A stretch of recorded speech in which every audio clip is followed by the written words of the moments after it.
All right. All right. So whether you're watching this live or you're watching this on the replay, I appreciate you for checking in with your boy. Time is one of the most important things that we have, so I never take it for granted that we actually able to spend some time together. Look, damn, I had to put my ACs in, man. I waited to the last minute. It's like 80 something out, man. I was saying, oh, wait, hold on. I just went for my walk, came back, and I'm like, oh, wait, hold on. I got to put my ACs in quick, man. It's that time. The weather is getting right. So today, you know, Diane did mention something. She said, listen, we know the real reason why we starting early. She said the Knicks is on. You know what I'm saying? Yes, the Knicks is on tonight. And, you know, I don't typically watch the first half. I watch the second half of the games. But we gonna go. This video still gonna be a while, but I will probably be able to catch the fourth quarter. Okay. So anyways, in honor of the Knicks, you know what I'm saying? No ads tonight. All right. If you watching this on the replay, sorry, you got ads, okay? But for y'all tonight, there's no ads. You know what I'm saying? If you see an ad, it ain't me. It's YouTube. I got ads off this video, okay? The Knicks is playing tonight, okay? We here. So anyway, we got a video. Oh, let me see. Wait, hold on. Let me see who in the building. I ain't even get to see who in the building. Let me pull a chat up. Hold on. Let me see. Pop out chat. Boop, boop. A lot. Okay. Yeah. Let's see who in the building. Okay. Let me see some. Let's see. Okay. We got Cher. We got Wanda, Casey, Diane, Sandy, Eli. What else we got here? Nicole, Blue. Okay, now. What's going on, y'all? So, yeah. Let's go. Let's get into it, man. Let's get into it. I waited days. This video came out a week ago, man. You know, it came out 6 days ago. I've been waiting a while to watch this, man. So anyway, we got a video from Police Insider, and the title of the video is The Biggest Police Failure in American History. Okay, tragedy. All right, let's get into it. Let's see what they actually talking about. We also met a cosmetologist. All right, she was well-versed in mortuary makeup. That's the task of making the victims appear as peaceful and natural as possible for their open casket viewings. These bodies were very different. They needed much more than makeup to be presentable. They needed extensive restoration. Why? Due to the exceptionally large exit wounds of an AR-15 rifle. Most of the body so mutilated that only DNA test or green Converse could identify them. May 24, 2022, 2 days before the end of the school year at Robb Elementary. Children were receiving their hard-earned awards in the school cafeteria, surrounded by friends and family. Some of them, who had not received any awards throughout the year, had waited for this day for a long time. Citizenship goes to Chloe Torres and Jordan Olivares. Let's show off our nice awards right there. Face Miss Guzman back here in the back.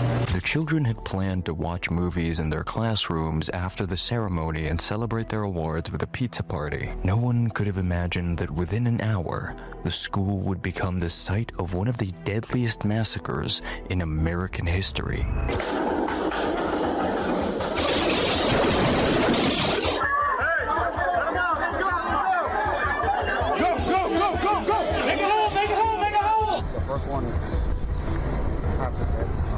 What made the tragedy even worse was the fact that officers were literally passing time while the killer was shooting innocent children in those classrooms.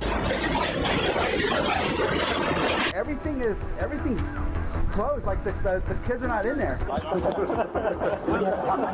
We've spent weeks. Wait, hold on. What the hell is so funny? Wait, what they laughing at? Did they say the officers is passing time as he's inside shooting? And these guys is just chilling? Oh no, this ain't. Oh nah, these officers ain't a part of the Act Right crew. I don't know what where these got. Oh no. Everything's closed. Like the kids are not in there. We've spent weeks trying to assemble all the body cam videos that have been released on the internet, along with phone video recordings and unseen clips that reveal the true horror that unfolded that day. After the award ceremony ended at 11 a.m., some children left with their parents, while others stayed back to celebrate the day with their classmates and teachers. They exited the cafeteria, entered the West Building, which housed all the fourth graders, and settled into their classrooms to watch movies. At the same time, about half a mile away from the school, an 18-year-old got into an argument with his grandmother and, fed up with her calling him a failure, shot her in the face before leaving the residence in her truck, armed with 2 AR-15 style rifles and approximately 1,657 rounds of ammunition, which he had purchased as a gift for his 18th birthday recently. The video you are about to see shows officers responding to their residence.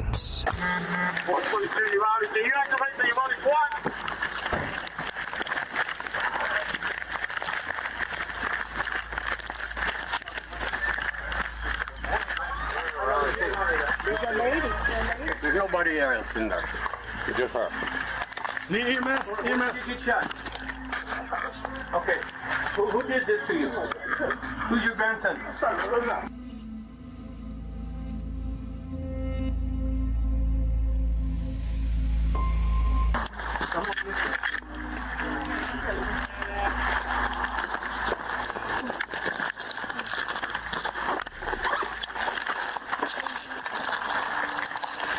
Damn, they ain't doing nothing now. Pressure, just keep pressure on it.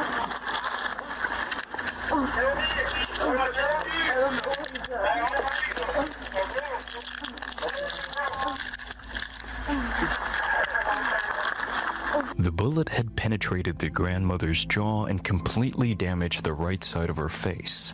She somehow managed to walk to a neighbor's house and ask them to call 911, but she had no idea what her grandson was planning to do. Just 10 minutes before officers arrived at the residence, he had already driven toward Robb Elementary School and crashed the vehicle into a ditch on the south side of the campus. The loud crash alerted employees in a nearby funeral home who came out to check on the driver.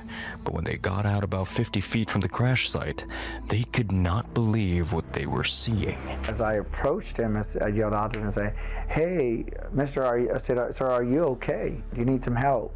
As I'm walking across the street, I heard my coworker yell out, "Hey, watch out, he has a gun." And I'm like, "Gun?" I'm like, "What gun are you talking about?" I couldn't see a gun, and he just raised it and he aimed it towards us, like in this sense, and that's when I realized that it was an actual gun that he had in his hands.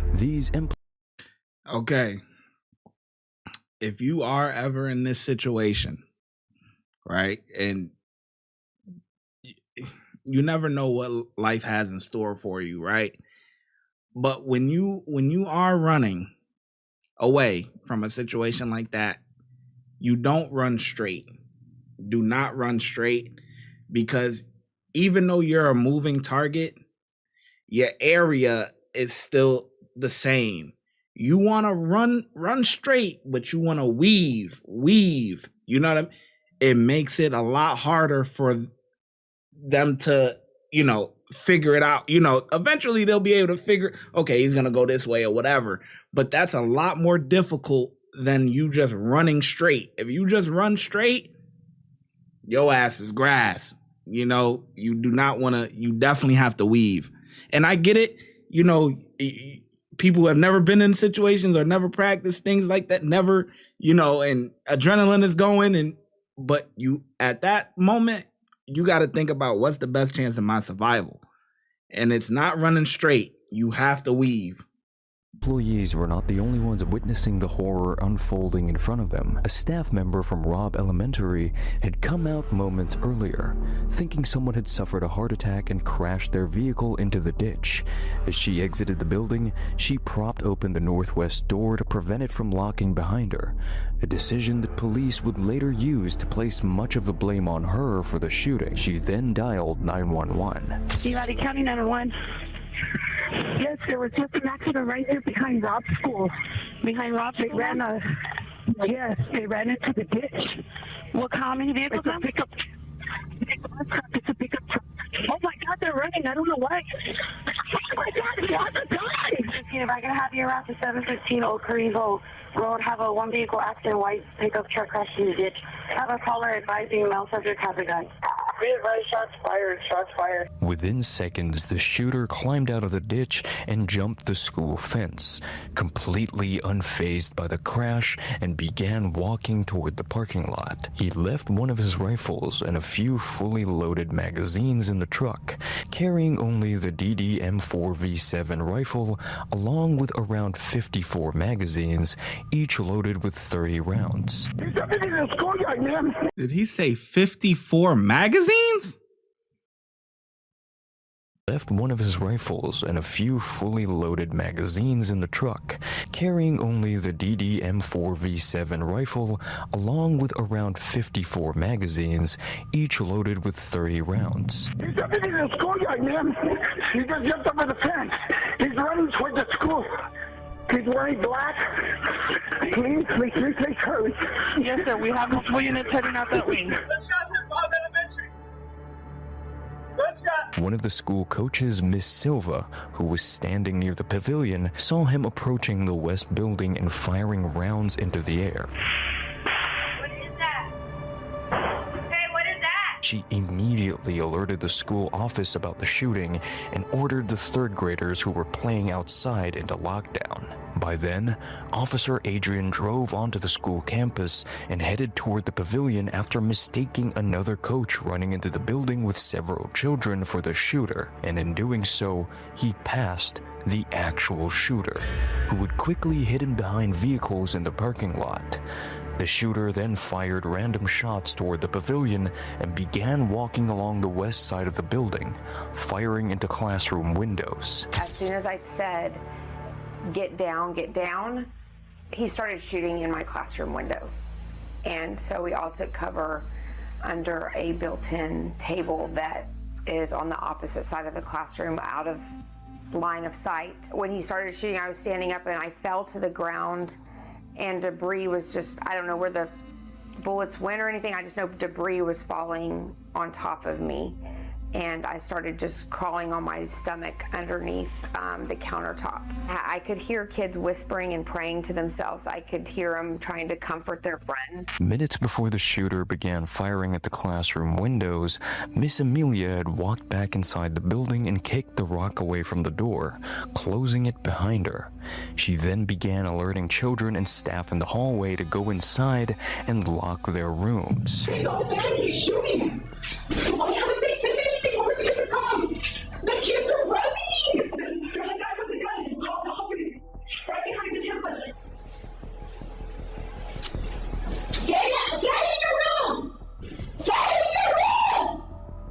In a matter of seconds, the shooter was going to approach the west side main door and try to enter the building.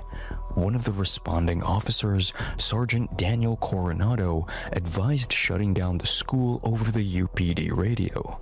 The school principal initiated an emergency lockdown alert using the Raptor emergency system, but it did not reach every employee because of poor Wi-Fi. There were other huge problems everybody had overlooked, flaws in the way the school had been designed that would leave the staff and children easily accessible to the shooter. There were 3 unguarded entry points to the building from the west, east, and south sides, and at that point in time, all the classrooms along the south hallway, except room 110, were occupied by teachers and children who had closed their doors. But all of those doors, including the west side main door, could only be locked from the outside using a key. In addition to this, every... What?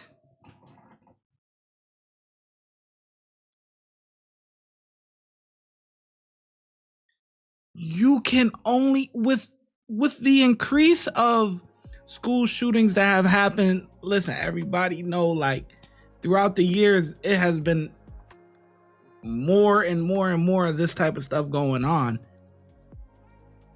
And you can only lock the door from the outside? That is useless.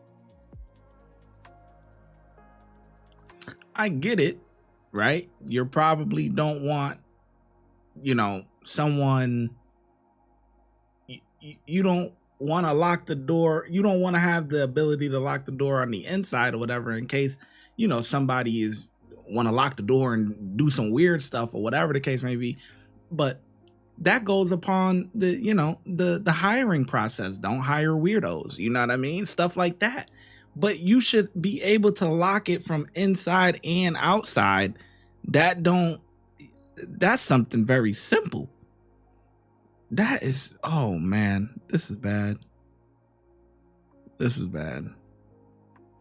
Let's see here. Oh, we got a couple teachers in the building. Yeah, you guys trained for these?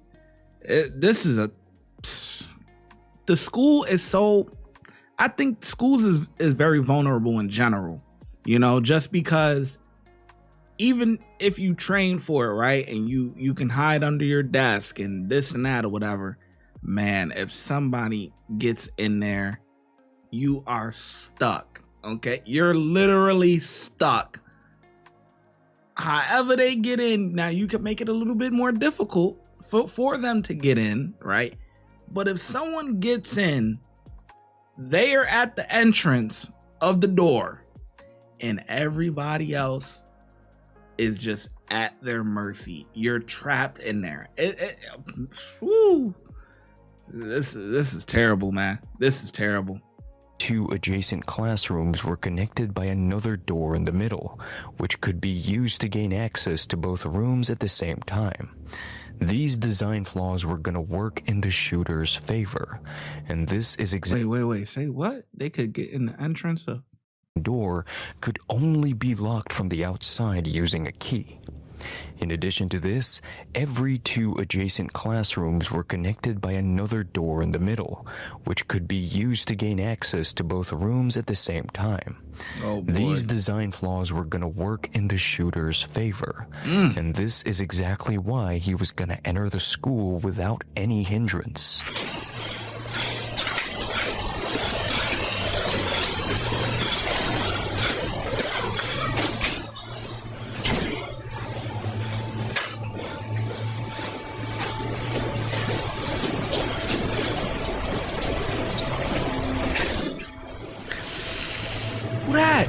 One of the children from room 110 was inside the bathroom and came out seconds after the shooter passed it. The gunman knew exactly what he was going to do as a part of his plan, which we'll get to soon. He was slowly approaching rooms 111, which contained 11 students and 1 male teacher, and 112 containing 22 students and 2 female teachers, both of which were in the southern part of the hall. One of the teachers in room 112, Miss Irma Garcia, in an act of immense bravery, tried to lock the classroom from the outside to protect the children, unaware that the shooter had spotted her. We were told that we were going to go into lockdown, so my friend did the normal thing, you know, went over to turn the TV off, and then Miss Garcia went to go lock the door from outside. She heard the gunshots, and she still tried to lock it. She couldn't find the right key, so she was trying to lock it, and then right when she found the right key, she was about to close it. He had already got in, and he grabbed the door from her hand. She ran over to us, sat down, and started covering my friend. She started saying no because he said, "You'll die," and he shot my teacher, Miss Garcia, and Miss Videlas.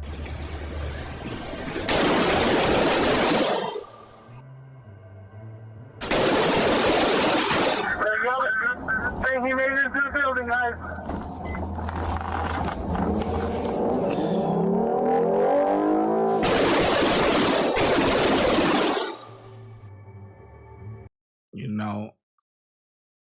Oh, I was just gonna give Lil Man credit. I ain't gonna lie. And then I just see the edit. The sound of children screaming has been removed. Okay. Cause I thought the kid, the kid that was in the hallway, when he heard it, and I'm like, man, that's a smart kid to just run without saying anything, because if you say something, that's gonna draw attention to you. But okay, they edited it out. They were telling all the kids to go behind their desk, and they were protecting them. The two teachers were in the front and in front of the students. After shooting the children and the two teachers in room 112, the shooter was about to enter room 111, where the teacher, Mr. Arnulfo Reyes, had been updating grades on his computer and had just been alerted by the loud gunshots, as well as the heavy bullet damage to the walls separating the two classrooms. He was one of many employees who would not receive the Raptor alert due to bad Wi-Fi. The sounds got louder, like I said, and I was still sitting there behind my desk, and I had a student come and ask me what's going on, and I told her, I said, I don't know what's going on. I told my kids to go ahead and get under the table where we had where we've always practiced to go when we're on lockdown. And I got off from my desk area and was going around to hide from view. Yeah, that is when I looked at my door, and that's where I saw him.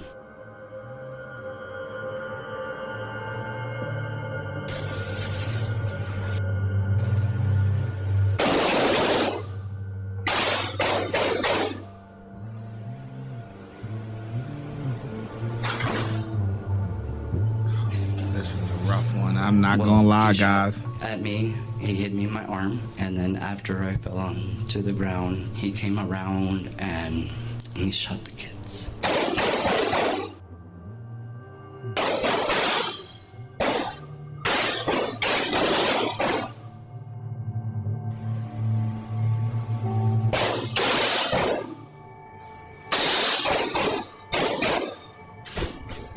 I don't know. Has anyone in the building? I'm not sure.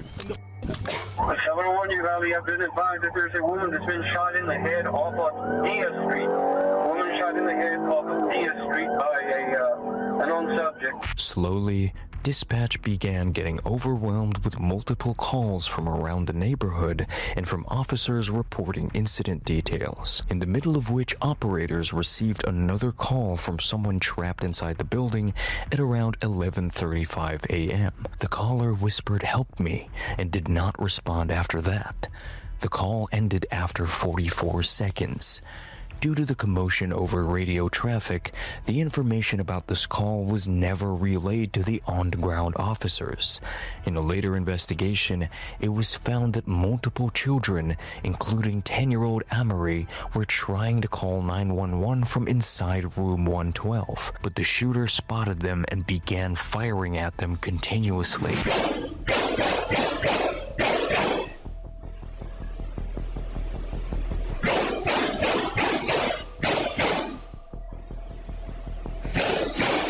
Be careful! He might be in that building! Okay, Uvalde, they're saying that he's still in the building on the... Oh, shots fired! Get inside! Go! Shot in the head, laying on Diaz Street. The one female shot in the head. Shots fired inside the building, Uvalde!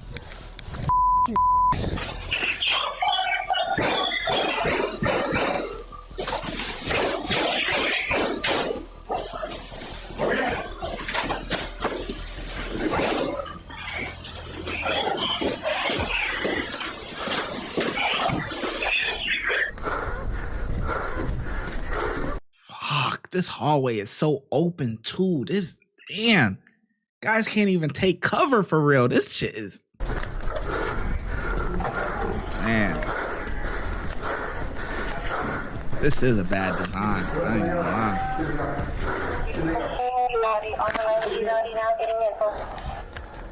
I'll get with him ready to assist in you. Shots fired in the building. I heard somebody say somebody was shot in the head. I don't know. They haven't said anything. Watch that door. Watch that door. I can't break. Somebody can break. Careful, guys. Shot fired. Line up. We got 2 big guys lined up. There. Hey, we're going in or we're staying here? What are we doing? Hey, we need crowd control. What's going on, dude? What fueled the ongoing confusion even more was that the Uvalde Consolidated Independent School District, or UCISD Police Chief Pete Arredondo, who was supposed to take control of command according to the active shooter protocols, had left his police radio as well as his campus radio in the car because he felt they would have made him slower while running. He had no idea what this blunder was going to cost him and the city.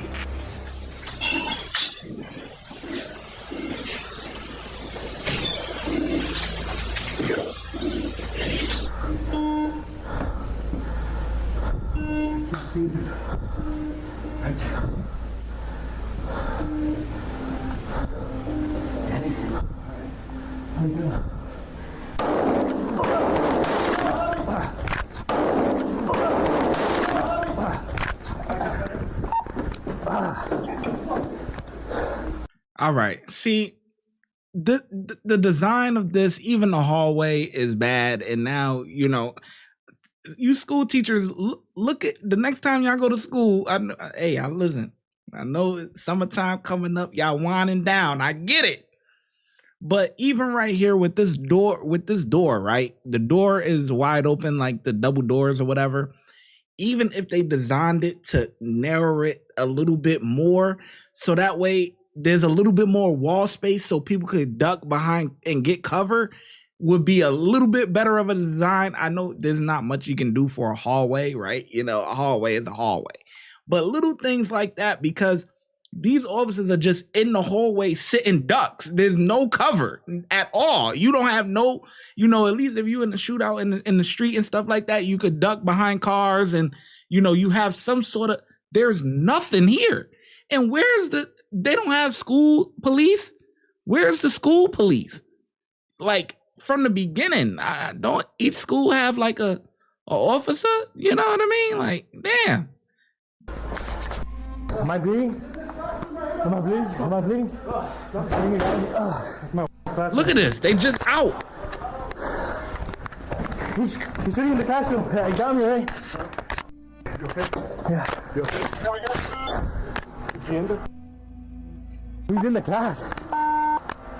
You want to go in there? No, because what if he comes out around? All right, Holly. How you here? Dude, like if I got shots fired, we're gonna be in the building, the west side. Dude, we gotta get in there. We gotta get in there. He just keeps shooting. We gotta get in there. News of the threat had spread quickly, and all the other schools in the area were placed on lockdown.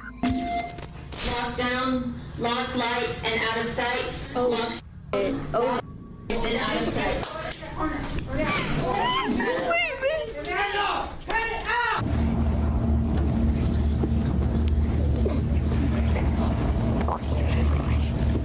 See, and this is what I mean, right?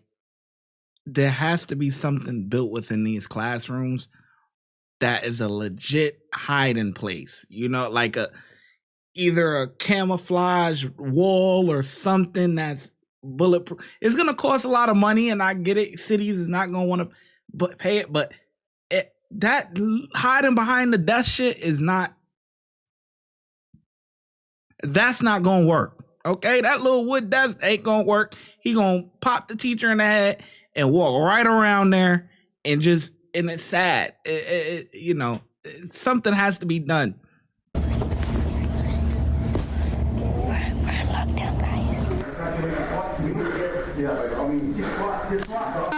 A request for a SWAT team was made by Chief Arredondo, but the officers at both ends of the hallway were highly experienced and had decades of training that emphasized not waiting to stop an active shooter. In fact, Sergeant Canales was the leader of the SWAT team, while Lieutenant Martinez and Sergeant Coronado had also received SWAT training and could have barged in. But from this moment on, they would make one poor tactical decision after another, creating massive confusion among responders and leaving the children trapped with the shooter. Ultimately, in a sense, helping him take more innocent lives over the next hour. When he went to the other Over an classroom hour was when a student from that classroom said, "Officer, come in here, we're in here." And then I heard walks over there, and then I heard more shooting.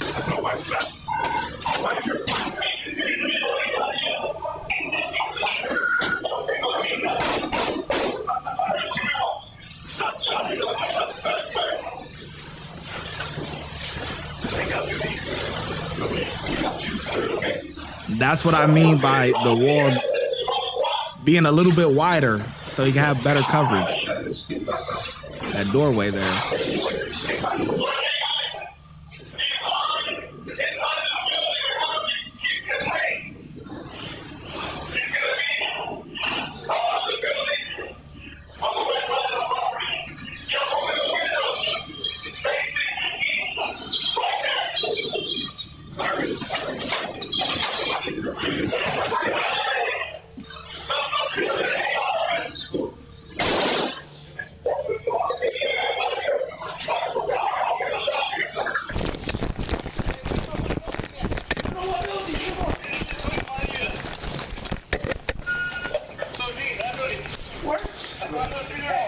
I think got me right.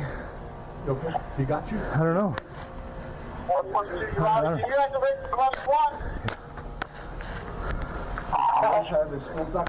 What? Hey, you know what? Take him out in the window. Okay, guys. He's on inside this building. We have him contained. Hey, hold on. This building right here, brother. This building. I don't have him contained. Hey, watch windows. He's gonna be on the building on the west side of the property. Careful with the windows facing east. Right there. What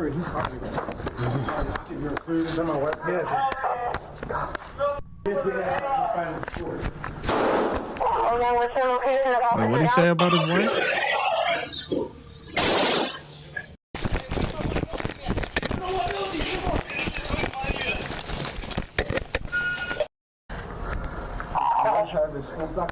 What? Hey, you know what? Take him out in the window. Okay, guys. He's on inside this building. We have him contained. Hey, hold on. This building right here, brother. This building. Hey, watch windows. He's gonna be on the building on the west side of the property.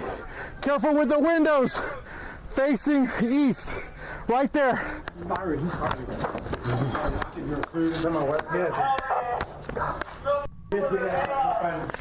Oh, dude, he's in my wife's classroom. Wow.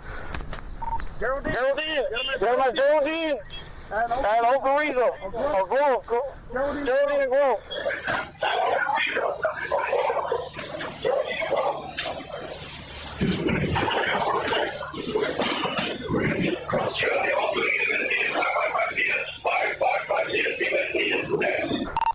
Hold on, guys. In that building with the window. 309, any available unit. What's that? Go ahead and bring shields from the PD, please. What's up, bro? Mike, we might need help. We got shots fired at the school, bro. At the school? Yeah, guys inside the classroom right now. I'm bleeding from my ear. But I don't know if y'all feel my here with extra help. You're bleeding from here? Yeah, the guy's shooting. He's in the classroom shooting. Rob school.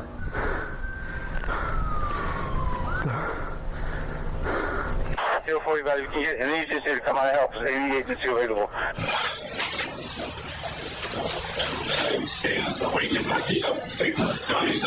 What the fuck are these guys doing? They still in that same goddamn spot. By now, the officers knew exactly where the shooter was and should have made their way into the classroom, but most of them were under the impression that he was gonna come out and continued to wait for him.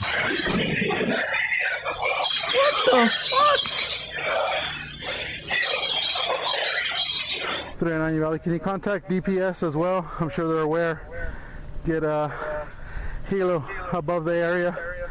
Also, if they have any ballistic shields, make a location.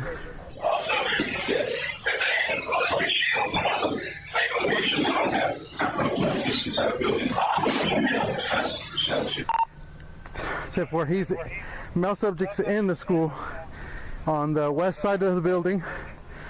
He's contained. We got multiple officers inside the building at this time. We believe he's barricaded in one of the offices. Male subject is still shooting.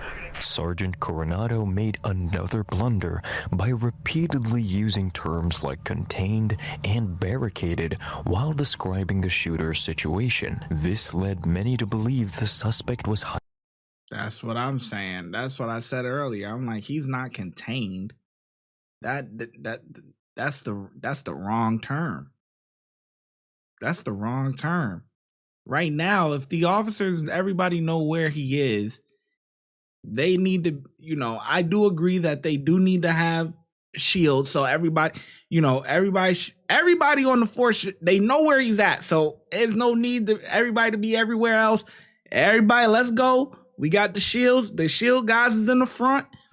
And y'all go get his ass. You know what I'm saying? There might be other bodies that, might have to get dropped. It's unfortunate, but it is what it is. But they gotta go get this guy. They're just sitting there in the hallway chilling. Like, what's going on here? Hiding alone in one of the rooms, and that there was no immediate threat to the children, when in reality, this was still an active shooter situation where the gunman had already killed multiple children and would go on to take more lives as time passed. This is what he later told investigators about his actions. I mean, when you have someone locked in a room and there's no rounds going off, you don't see any bodies. Yeah. You don't see any blood. You don't see anybody yelling, screaming for help. Those are motivators for you to say, hey, get going, move. But if you don't have that, then slow down. At the same time, teachers and staff members who were in hiding were communicating through various internal channels, including school messaging apps and emails.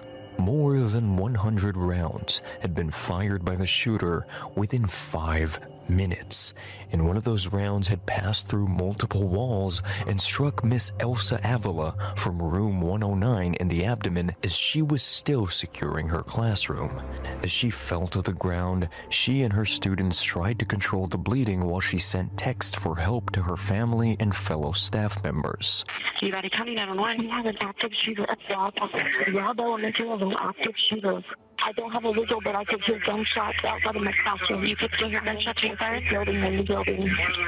I don't know. There's been a whole lot. And I've got a message from somebody that somebody is shot in another classroom.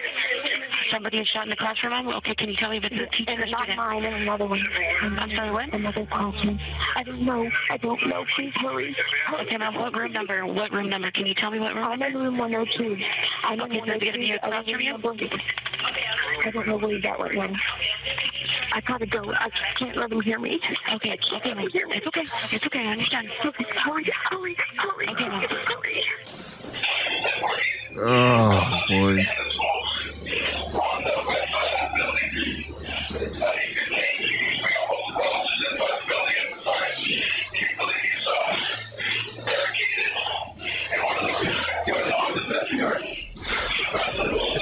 This was the last time Lieutenant Martinez or anyone else would attempt to approach rooms 111 and 112 to rescue the children for a very, long time. According to the Texas Active Shooter Protocols taught by Advanced Law Enforcement Rapid Response Training, or ALERT, the first goal of police should be to eliminate the threat, even if there is only one officer responding to the situation, and it explicitly states that a first responder unwilling to place the lives of innocent civilians above their own safety should consider another career field.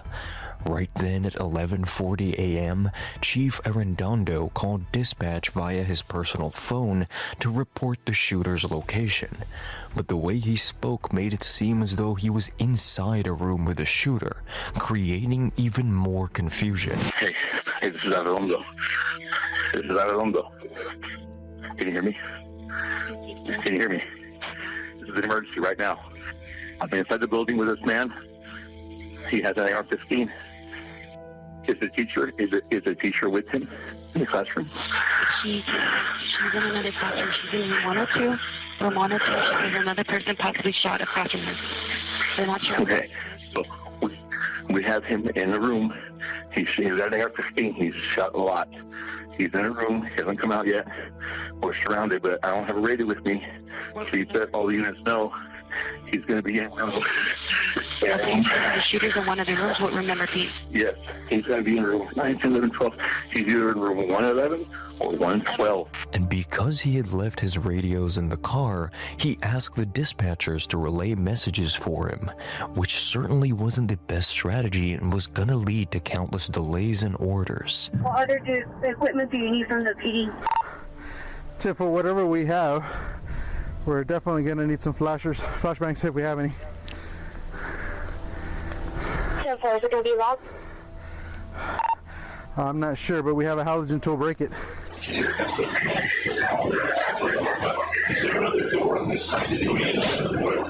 This is fucking bullshit. They all need to go. The whole fucking, delete the whole fucking, fire the whole police department and start over, man. This is fucking, this is crazy.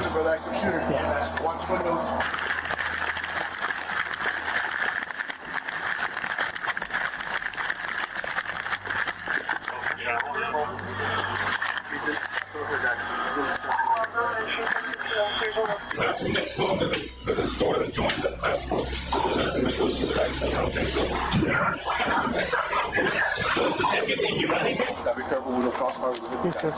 He's already shot several times in the classroom. Okay.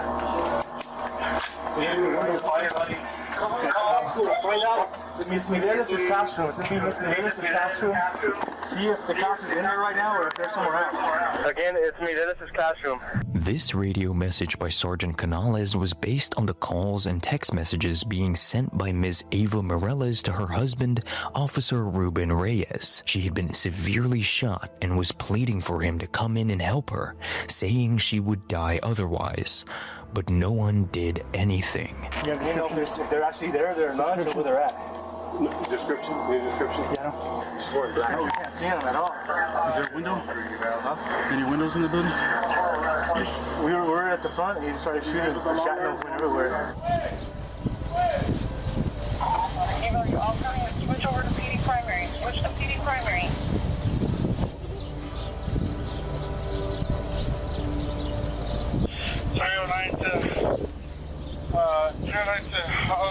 This guy is a coward of a husband too, man. He's stuck between a rock and a hard place because on one end, his wife just got cracked in the dome, okay? His wife, okay? Then on the other end, you're trying to follow the orders of whoever the hell is in charge. But at some point, somebody got to start moving. Your wife just called you and told you, help, I'm going to die otherwise. And he kicked back, with the boys. Like, what the? Now, I don't know if she survives this, but if she does survive this, you best to believe there better be some divorce papers. Because, provide and protect, okay? Like that's damn, that's the job of a listen, we gonna I'm gonna get into it a little bit, whatever, you know, traditional roles, you know, obviously, you know, both husband and wife work and stuff like that or whatever, but you know, guys provide, you know what I mean? If there's something, hey, something gotta get done, you know, provide and protect, okay? Protect. That's the other part of this.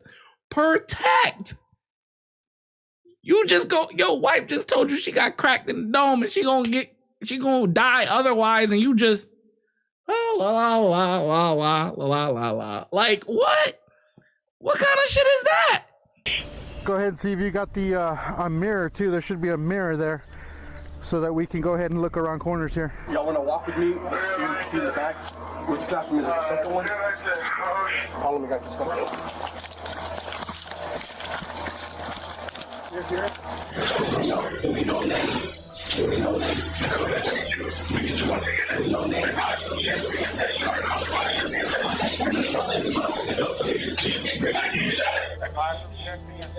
The class should be in session, Ms. Miller.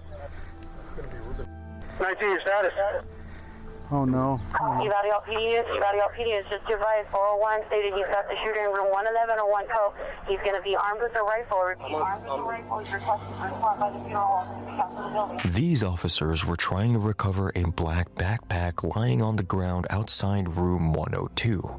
But as they approached it, they decided the recovery was too risky and fell back toward the west entrance. Let's go back there. I don't want to risk it. I don't want to risk it. It was later found that the backpack had been dropped by the shooter while he was firing at the classroom windows from the outside, and it contained dozens of loaded .223 round magazines, which scared officers even more about approaching the classroom. Had anybody gone through that door? Yes, sir. He would have killed whoever it was. Yes, sir. I mean, we can only carry so many ballistic vests on you. That .223 round would have gone right through you and through the door. I mean, he was ready. Yes, sir. I agree with that decision because in order for you to go get the bag, you're going in front of those glass windows. I agree with that decision not to go get it.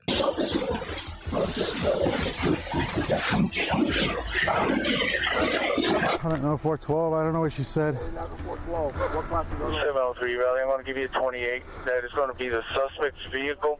Here's a rifle. Any kids in there? No. 10-4. You have a lot of people pulling up on over here by the funeral home as well. 10-4. Have some officers that are available. Keep everybody back.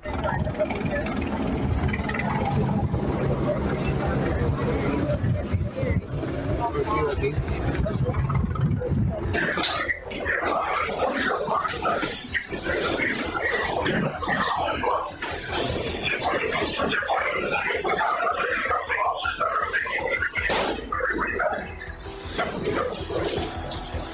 want to go all the way around? We're on a crossfire. Yeah. That's covering the matrix. There's windows there. Yeah, exactly. They're exposed.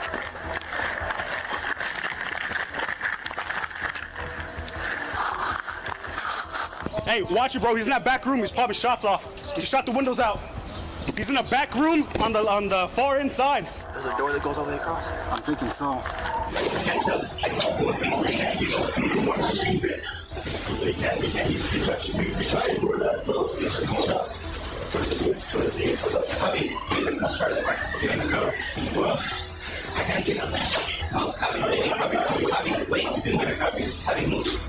According to Mr. Reyes, while he lay on the floor pretending to be dead, he could hear the shooter walking between the classrooms. But there was this moment when he came back into Mr. Reyes's room and walked toward him with the intention of shooting him again to make sure he was dead. He did approach me again. That's when he came and he tried to taunt me. He got some of my blood and splashed it on my face. later on he did come back and he shot me on the back. Even after being shot twice, first in his arm and second in his back, Mr. Reyes didn't lose consciousness and continued waiting for officers, whom he could hear talking in the hallway. But the wait just kept getting longer and longer. Watch him behind you. Go. Finally, damn, they going in somewhere, okay? Rifle. Ah, let's go. Hey, Saucedo, they need you the rifle. The rifle. Villa needs it, bro. It's hot. Bad. Safe. I saw a teacher on the ground and I thought she had tackled somebody. So when I came up, she was by her side. I saw her running in a cloud of dust. I thought she tackled somebody. He's in a classroom. Yeah, with kids. Is there any way? The classroom's closed, right? So there's no other way out. What's your 20? I'm over here on the south side of that building that we have him in. If you can, go through Geraldine, and there's a parking lot. You should be okay. We got coverage over here on the west end of the building. No, she has tools. What do you need, View?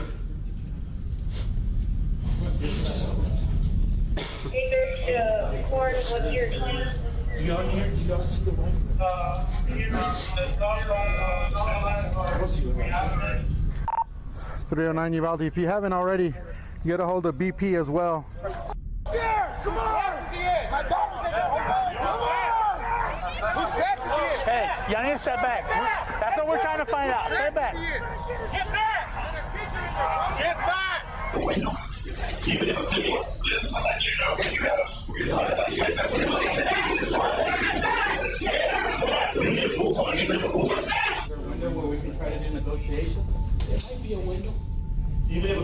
Just to let you know, we do have a suspect that's been seen in the classroom.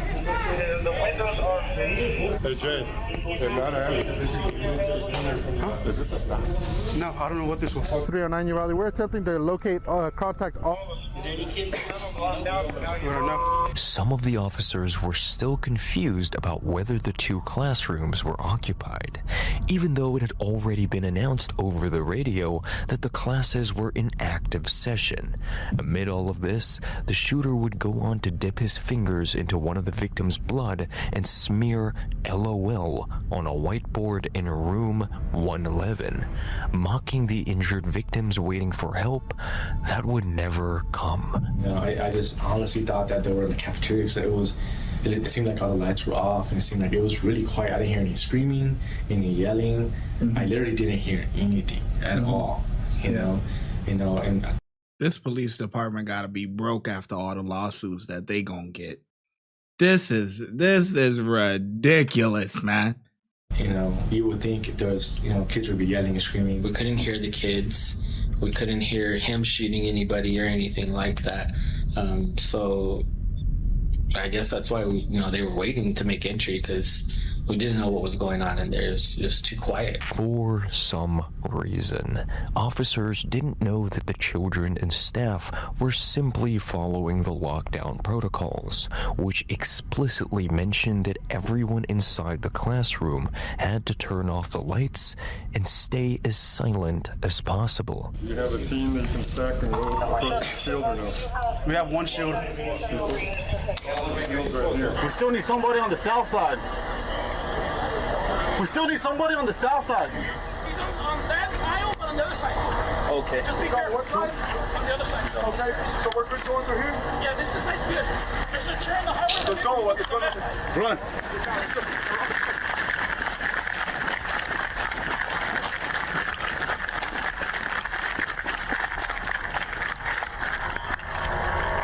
We're good there, guys. Hold up. There's a door. Fatal funnel. We have officers on the inside. I'm worried of overcrowding in here too. Let me get your cam. Securing the perimeter around Rob's I was charging. You're fine. There's plenty of officers. Right. Where do you want me to go? Let's get this door opened up in case we need to do a fast exit or something like that. We pop this door open. Let me see if I can talk to him or what? No. You want to talk to him? He's not talking. He shot like 40, 50 rounds at least. He's in there with the room with him? We all want to get in there, Javi. We all want to get in there. Trust me. Whole shit, she has shields. She can't get through the traffic though. She needs to get up here. I can't hear you, bro. Okay. Come on, go, go, go. Open the door.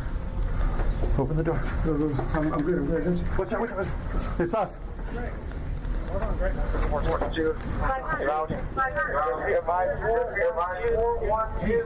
Careful, careful. Across. Get out of the hallway. They're fixing to go in. They need to get out of the hallway. Kids in there with him? I don't know where Chief's at. Chief's right there. I mean, like kids, anybody? We don't know. No. Ready.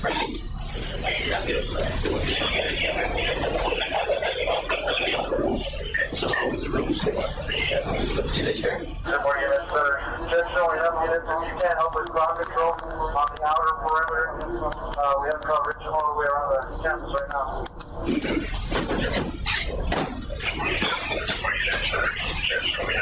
The Vortex is supposed to come out. Vortex is already on the other end. Who has the long gun? Wants to come in? We're covered right now. Yeah. We can't have too many. Eddie. Hey, hold on. We can move that. Hey, he's on the phone with Pete. Hold on. He's inside the room. No, he's not. He's outside. He's not. 833, Uvalde. What was the return on that 28? I was gonna say we were. I was, you know, they're gonna be shooting this way. I don't. Ranger should be coming out. Yeah, but we got Vortex. Be careful. Yeah, don't. He's on this side. I know. We're just saying the rounds can go right through. He has an AR. 111 or 112. But Chief is making contact with him, right? Who? No one's made contact with him. Nobody on scene was clear on what was even going on, and all of this was happening because there was no solid chain of command. When, according to alert standards, command is established by the first officer on scene and then transferred to a higher-ranking officer who arrives afterward. In fact, in the district active shooter plan, which was partly written by Chief Pete Arredondo himself, it was mentioned that during an active shooting, the responsibility of setting up command lay with the UCISD police chief, that is, himself. He should have taken control of the situation, but he had no radio with him to communicate with the numerous officers present inside the school, nor did he send anyone to retrieve one. He later claimed that he didn't feel like he was the one commanding officers that day. The inactivity of law enforcement was becoming evident to the parents waiting for their children outside, some of whom were even ready to barge in with their own guns. These cops are telling everybody to leave, dude. Everybody's here trying to pick up their kids. They're saying that the shooter's in a new building. I don't know if they had a new building.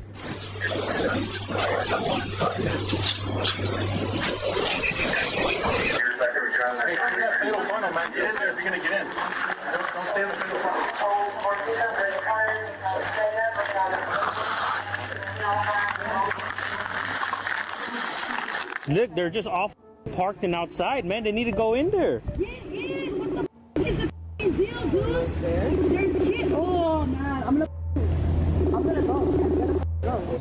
Yeah, that's my friend. Police department.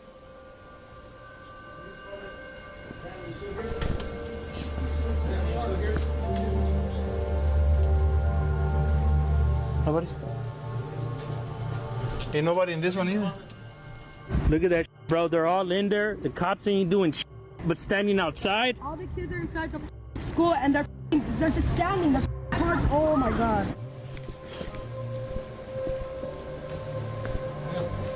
Ma'am, police department. Check that out. Ma'am. Is it police? Police department. Yes. Over here. Okay.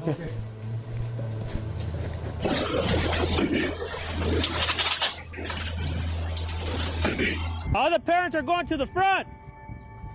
All the parents are going to the front. Just shoot them already. All our kids are in there. Like if they. Man, I have my gun in my car. Do we have anyone that's hit on this side? Huh? Any of the kids or anyone hit? No, we don't know anything about that. No kids are. Everything's closed. Like the kids are not in there. This is pissing me off. I ain't gonna lie. This is pissing me off. This is pathetic. This is you can't have faith in no police department like this, man. This is pathetic. I'm not gonna lie. Bunch of cowards. The whole thing. This is a disaster. And you know what it is? It's because people don't expect it to happen to them. So you could do all the training you want in the world or whatever the case may be, but when push come to shove, they don't expect it to happen, so they don't know what to do. You got the police chief who wrote the manual on this stuff or what to do, and he is the top. He's the top of the food chain, and it's supposed to trickle down. And because the top of the food chain is so messed up, no one knows what to do. And no one's got a set of nuts. Honestly, like really, like this guy said that his wife is messaging him. His wife is a teacher. She just got cracked in the dome and said, yo, if nobody comes in here, I'm dead. No one got a pair of nuts. Somebody got to do something.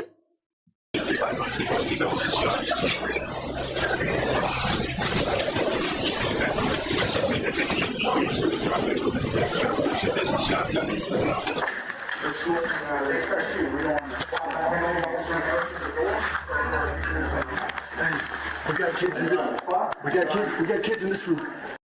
In my opinion, Sandy says, Shy, would an instinct to protect the kids just kick in?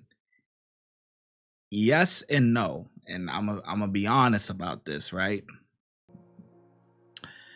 The reason I say yes and no is that in the real world, all right, yes, you would think that instincts to protect the children would just kick in. But the reality of the situation is that if they're not your own, it would be tough for you to step into that. That's why I personally expect more out of the guy who his wife is in there, you know what I mean, and stuff like that, right? Than the other ones that really do not. And this is a people not gonna like what I got to say, but this is the reality of it. It is what it is. I expect more out of that guy because he has a personal connection to whoever is inside of there, versus everyone else. Yes, you being a good, it's your job. It's your job to protect the kid, to protect everybody, not just the kids, to protect everybody. But in a situation like this where you're really scared, these officers are scared. You could tell they're scared. So with this situation, it's like you're scared and you also don't have an attachment, a personal attachment to whoever is being harmed. That's why I see a lot of the guys is just laid back or whatever the case may be. So that's my take on it. Would an instinct just kick in to protect the kids? Yes and no. And because somebody does have to, unless it's your own, right? You would have, if you got kids and something happened to your kid, there would be a difference between, oh, this is my kid, like, versus the same thing happening to somebody else's kid that you don't have an attachment with. There's a difference there. That's why I'm really disappointed in the guy whose wife got cracked in the dome and she's asking for help or she's gonna die. I'm really disappointed. He's a piss poor excuse of a husband. Not gonna lie. Like, this is just, You not doing nothing. You not moving advances. Yo, listen, this guy's right in here with my wife. Like, let's go. Like, there's no emotion. There's no nothing. Like, if she lives or die, there's nothing. Like, you gotta, what the fuck? The fuck I got you here for? Like, you know what I mean? Like, damn, you a waste of, this whole police department is a waste of fucking air, man. They need to, everybody at the top of the food chain gotta go. The officers, it's like, you know, they're just following the orders of the guys above. So the top of the food chain has to go. Piss poor job. Eyes on the bathroom? Yeah. Hey, eyes on that. Yeah, we got kids in this room right here. Where's the teacher? Teacher. Where's she at? Oh yeah, Eli says the teachers are more brave than the cops. Yes. And there's a more of a you know, even with that, there's more of a personal attachment there. You know what I mean? Those of you that are teachers, throughout the year, you may not know this kid from a can of paint, right? But throughout the year, you grow to have an attachment with your students, you know what I mean? And stuff like that. So there is a little bit more there. Try to get this window open and exit out that window. You guys okay? Tell them to exit out the window. We don't want no crossfire, no nothing. Is anyone hit? Is anyone hurt? You're okay. Stay calm, okay? Hey, y'all guys, stay calm. Come on. Let's go. Frustrated by the delays, Officer Rubin wanted to do something. Wait, was that one kid from the beginning that ran in the bathroom? Teacher. Where's she at? Try to get this window open and exit out that window. You guys okay? Tell them to exit out the window. We don't want no crossfire, no nothing. Is anyone hit? Is anyone hurt? You're okay. Stay calm, okay? Hey, y'all guys, stay calm.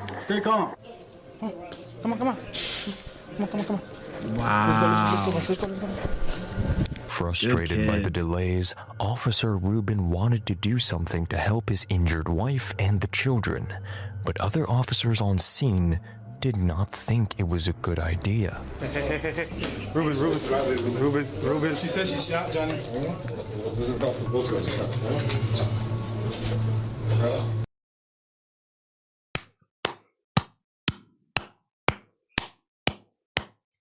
That's what I've been waiting on. Show some fucking emotion and passion. Okay, Ruben. Okay, yeah. That's what I've been waiting on.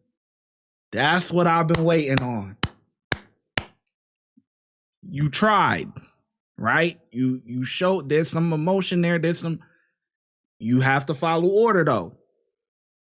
That's what I've been waiting on. This is the guy I've been talking about the whole time. This guy right here, Ruben. I've been waiting to see something. Okay, all right. He wanted to get in there. We're trying to hold him back. Okay. You know, he's like, hey, Eva's in there. She's shot. Like, we need to get in there, these kids. Okay. And we know we need to get in there, but we don't have the right equipment. I didn't even bother throwing my rifle plates at all. Like I said, we didn't have any shields, no flashbangs, no nothing that we could use to create a distraction to not only, like, not sound selfish, but make sure we go home at the end of the day, but at least more of these kids can go home at the end of the day. Okay, Ruben. You good? Did you get hit? I'm bleeding somewhere. Yeah, your ear's bleeding. You're good. You look superficial. You got chiefs in there? So our chief of the school PD is on this side. He's right here where his chair's at with his door. This chair in the room. Oh, he's next to the window? No. You don't want to make entry? We're waiting. We got a negotiator and we're waiting for more shields. The door's completely closed. We can't see shit. When we approached, we started shooting at me and Holly. That's how we got this. And we got grades in the head. We're gonna get in. We can't shoot back because we don't know if there's kids in there. The kids don't want to come out? Who's the one see? Chief. Chief Aladundo. He's Corn. Doing the communications.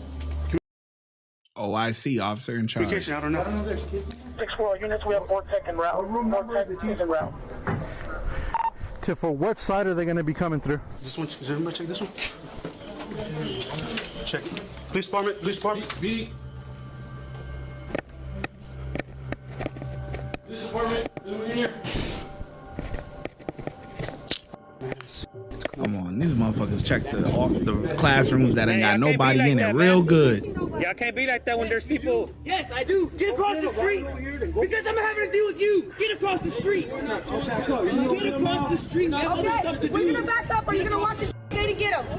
You got to get violent with us. Go get violent with that motherfucker, man. Go get violent with the rifles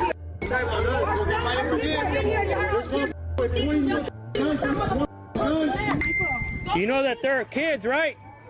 They're little kids. They don't know how to defend themselves. Take his ass out. 6-year-old kids in there. They don't know how to defend themselves from a shooter. We're parents. Take them the out.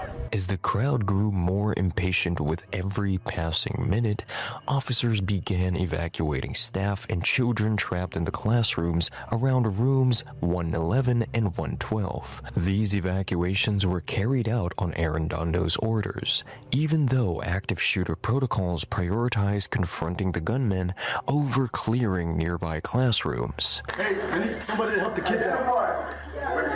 Yeah, out the window. I'm gonna go help. What happened? Yeah, because if you don't address the gunmen as kids are running out, gunmen can shoot more kids. They're exposed. Run. Y'all run. Help. Go. Kids coming out.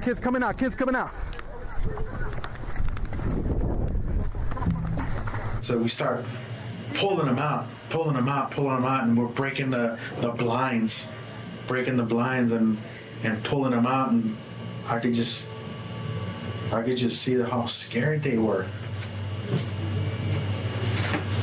Sorry. No, you're good, bud. Hey, take your time. Take your time. If you need to take a break, you need to step out here. You're good. Take your time. It's all right, man. This is incredibly traumatic. I can see the fear in their face. I knew they. You good? I didn't even crack about this at all. It's all right, man. Hey, take your time, bro. We're gonna pause the recording. You're good, buddy. Easy. Take him out or something. So much manpower and you're still not. Have you texted the teacher? One person. Take him out. You don't have their number? Yeah, those rounds? Yeah, I think you shot out the window. Yeah, those are rounds. Okay. Those are rounds? Watch out, bro. Yeah, there's some rounds. That's like the original crew. No, it's in the other one, bro. We're just clearing the rooms, making sure no kids.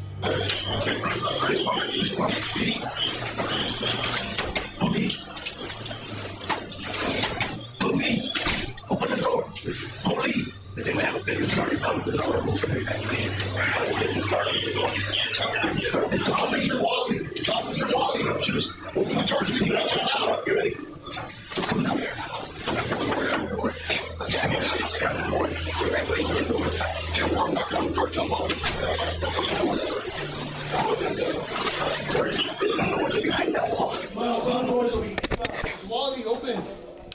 Come on, guys. It's Lieutenant Javier Martinez, Uvalde PD. Do you have a master key? No. Get you guys out of here.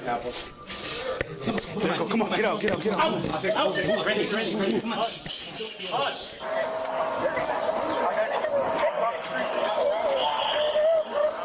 Break that window. No, come this way. Open that window. No, just don't. He's talking to them. Do they know? No. They know that the guy's on the other side. Yeah, he shot at us. They're not going to answer. Sir, this is Arredondo with the School District Police. Can you please put your firearm down? We don't want anyone else hurt, sir.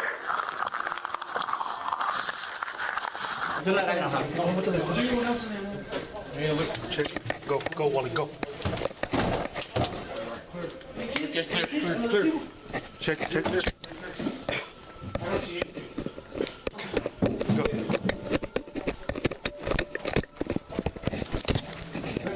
We need to get these kids out of here. Kids, it's Border Patrol. Come on out. Hurry up. Come on out.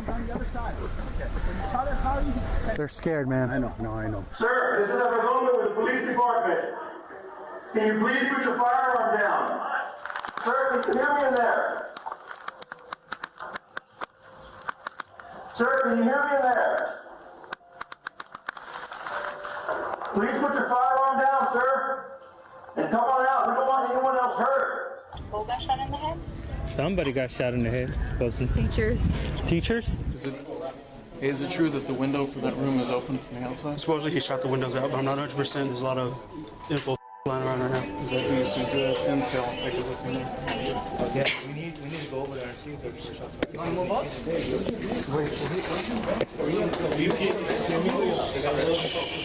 Hold it. Move up. Me and Javi moved up. We tried to go in there.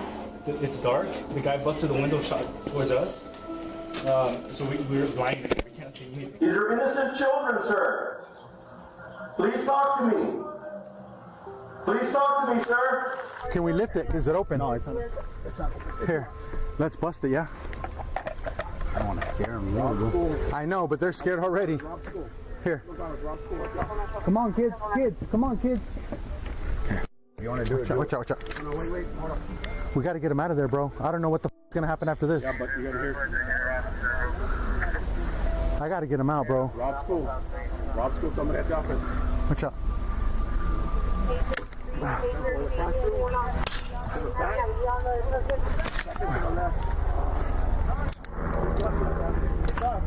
Sir, this is Uvalde with the school district police. Can you please talk to me?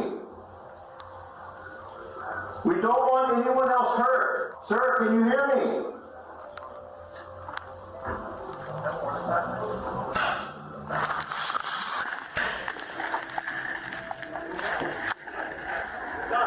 Sir, can you hear me? What costume is that? What's the traffic? Chief, if you can see what number is this? 102? No, this is 102. That's it. That's right. Oh, this is 103. One officer inside there. There's an officer inside there, 103. 103? Yeah. It should have been clear to Chief Arredondo that the shooter was in no mood to talk, but he kept trying to negotiate with him while the murderer tormented the kids inside. I was hiding under a table, and there was a table curtain, so the shooter wouldn't see me, and the table curtain was black. He was playing some music and watching the TV in room 111. He was watching the news. He shot my friend that was next to me, and I thought he was going to come back to the room, so I grabbed the blood and I put it all over me, and then I grabbed my teacher's phone and called 911. I saw my teacher, Miss Midelis, screaming and crying because she didn't want to die. She wanted to talk to her daughter. She didn't want to go yet because she thought she still had a while to teach. She told us that she don't want to die, and then she grabbed a plastic bag and wrapped it around her arm. She was throwing up, and then I didn't hear after she was throwing up. Some survivors also recalled seeing him step on the dead bodies and taunt them, sometimes even shooting them again after a long time just to make sure they were dead. Sir, can you hear me? This is Pete with the school district police. Please talk to me, sir. You don't want anyone else hurt. Please talk to me.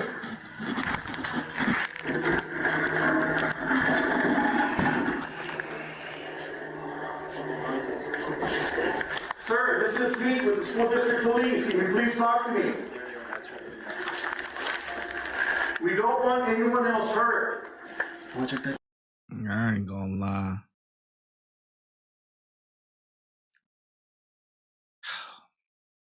Hearing the kids talk about that, your boy got teary-eyed, man. That shit is... The kid said the guy shot his friend right next to me and he thought that he was gonna come back, so he took his blood and put it on him. which is very smart by the child. You know what I'm saying? Because then you could pretend to be dead, you know? Man, if you didn't feel nothing just now with them kids talking, I don't know. I don't know what to tell you, man. That was sad. Right there. Yeah, check it. Might be kids in there. Sir, will you please talk to me? You don't want to hurt anyone, sir. Please talk to us. I'm in a crossfire. Well, you got these fucking numbnuts out here, man. These pissing me off. No. Sir, can you hear me? Hey, watch out. We hear movement. Watch out, watch out, watch out. Come on, guys. Let's go. Come on. We got kids coming. Cover them. Watch. Go, run over there. I know. They're letting the kids out over there.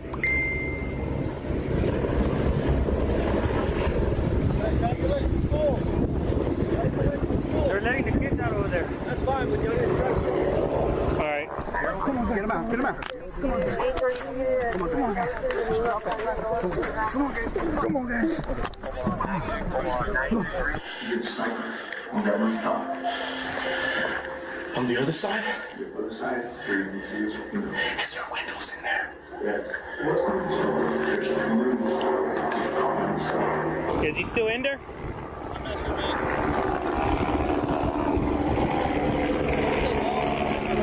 It's crazy, man. Come on. Throw it. Oh my gosh, we got you. Don't worry. I'm sorry. Is that it? Is that all your kids? There's 2 of us.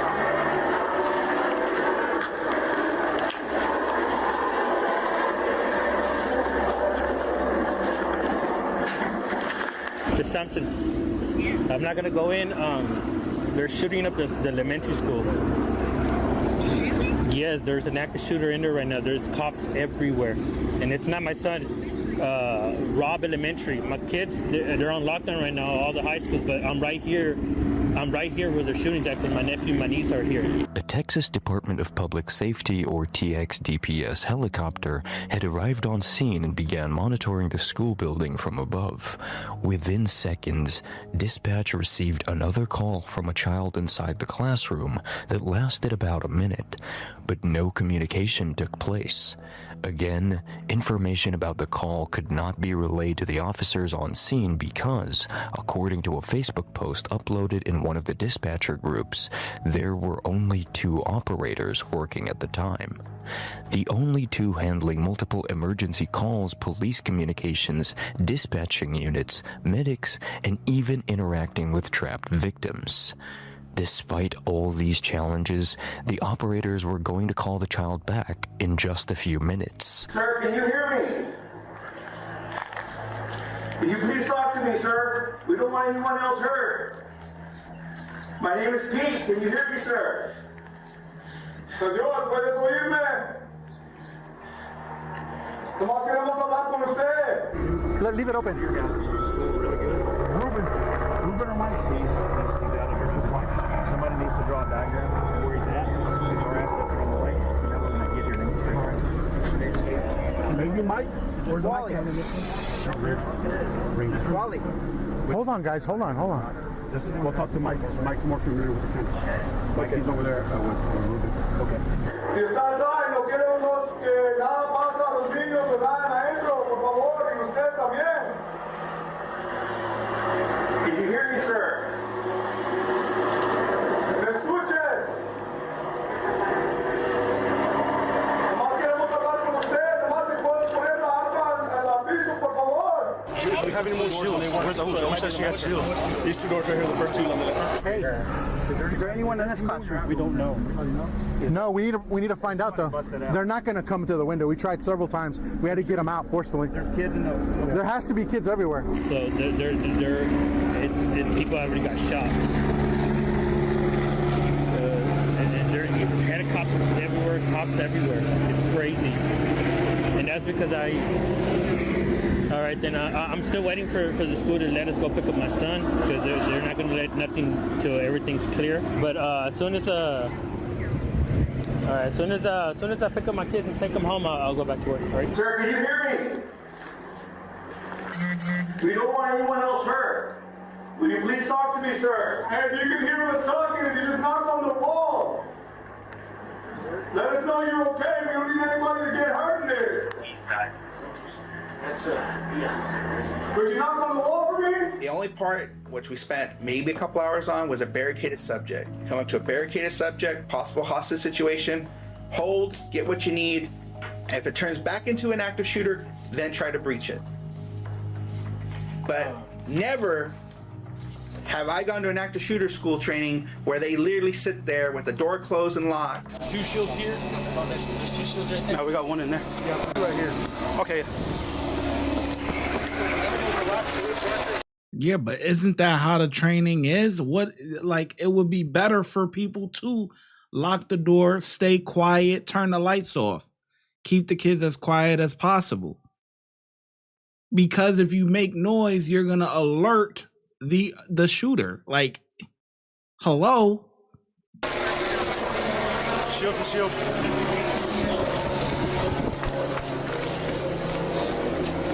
Got one more shield. I don't think it's ballistic though, but I got one more. You guys want another one? The shield is pointless. The shield is pointless because you guys are not making forward progress. Move. Like, damn, this is horrible. Yes, we have him contained. Okay. But he can shoot through, so just be careful. Yeah.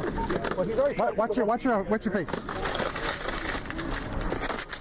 Watch out, guys. Watch your eyes.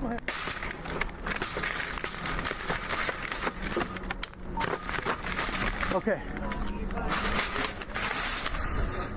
Is there anybody in here? Police. All right, I want you to come to the window right now. Open this window. We're going to pull you through. The police. Come on. Come on, we're here to help. Come on. Open the window. Okay. Knock that thing down. Knock that thing down. Move it out. Move it out of the way. Move out of the way.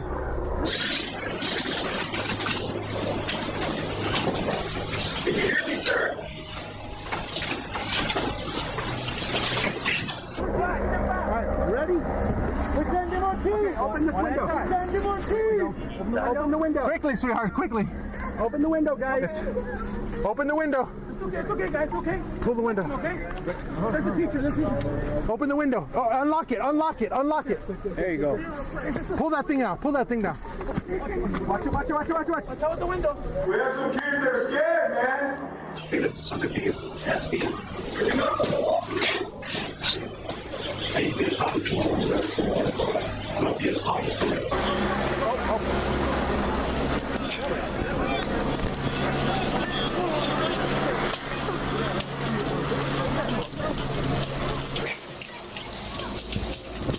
Let's get these kids out of here. Let's get these kids out of here. One by one, the children were being taken out of the classrooms and sent toward the funeral home, where multiple school buses had arrived to transport them to the hospital. Some parents were able to find and reunite with their children, while others were still waiting as the passing minutes began to feel like hours. Doing all right? Crazy shit, right? You got kids here? And, have you talked to them? You have your phone out. You haven't seen her get out? Nah, boy. I'm over there looking. It's okay, baby, it's okay. Come on.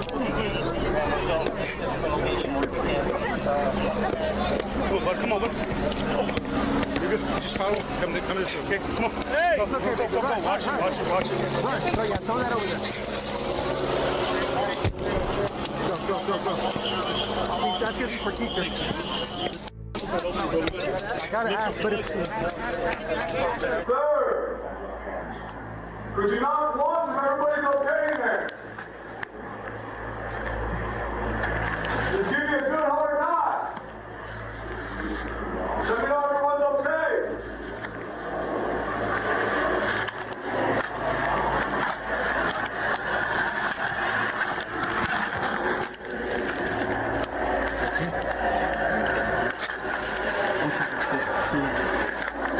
I need cover. We got more kids.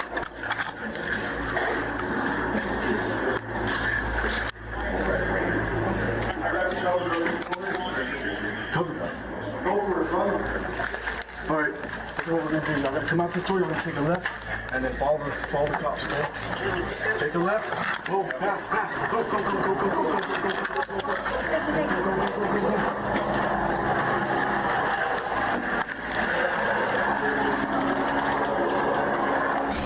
Teacher. Sir!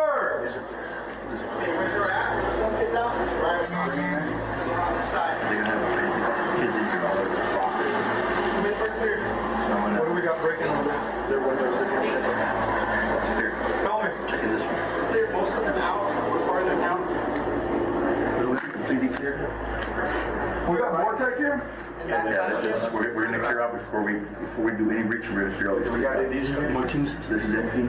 I gotta check this one. We cleared out this one, right? Yes, that one's clear. That one Do me a favor. But you gotta make sure though, they were hiding all under the chairs. So do me a favor. You don't come over here. You get one of the school officials out there to give you a master key to the rooms. Master key to the rooms. I think this guy has to. So can you give me a history on what happened? Unknown to the officers, the shooter's 8-year-old cousin was also inside the school premises, and as news of the shooting spread across the city, the child's mother had also arrived at the school, demanding that officers shoot the gunman and rescue her child. He's being transported, but yes, she's being transported to San Antonio. I need you to please help us because he's got a rifle. I just take him out of my stupid ass nephew. Okay. Kill him! Get him! Help us! He's doing it because his mom and I can't breathe! I don't like that! I need you to help us, okay? Your grandma's gonna need you, okay? She is alive. I personally saw her. They loaded her into the ambulance. They're gonna take her to San Antonio, okay? I need you to help. Please help us. I need you to get over there. That we need to think about, okay? My son's... Yes, we're trying to get him out. That's what we're trying. And shortly afterward, the shooter's uncle and another cousin also called dispatch. While one wanted to offer help in stopping him, the other feared for their lives because they felt he might end up coming to their house and shooting them. He's my nephew, man. He's the shooter. I was wondering maybe he could listen to me because he does listen to me. Do you know of any change in his behavior over the last couple of days? No, nothing. He just said that he was mad and that his grandma Sally was just bugging him too much. The active shooter, he's my cousin, and I don't want him to come to my house. Yeah.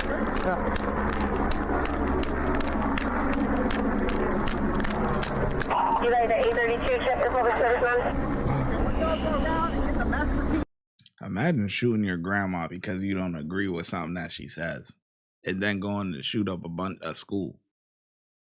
These kids is weak as fuck nowadays, man. These kids is so weak-minded, man. You think everything gonna go your way? You think everybody's gonna agree with you or whatever the case may be? Like, do parents get annoying? Yeah. Grandparents get annoying? Yeah. Do grandkids get annoying? Yeah. Everyone gets annoying. Friends. It's gonna come a point in time you're not gonna agree on everything or whatever the case may be. But you don't just snap and just start doing a massacre. Like, come on, these kids is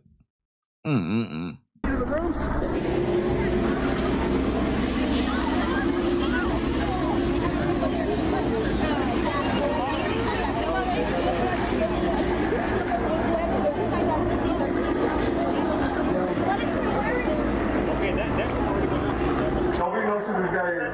So the room, it could have been his mother. The room north of him, guys, is the utility room. So that one should not have anybody in there at all. So you guys know, which is the room past the chair. As soon as I clear this room, I'm going to verify what's been vacated, guys, before we do any kind of reaching. Time's on our side right now. We want to have kids in there, but we got to save the lives of the other ones. Cover me.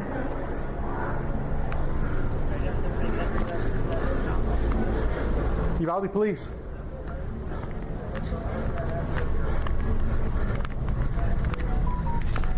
Uvalde police. have our shields. We have our shields. Hey guys. Hey guys. That chopper needs to go out. It's too loud. Also, we need to verify where the children are going to be taken.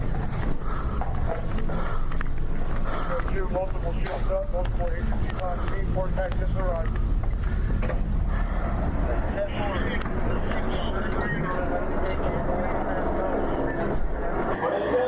We're waiting for Master P to clear this room. We're going to get rid of the kids first before we do any breaching.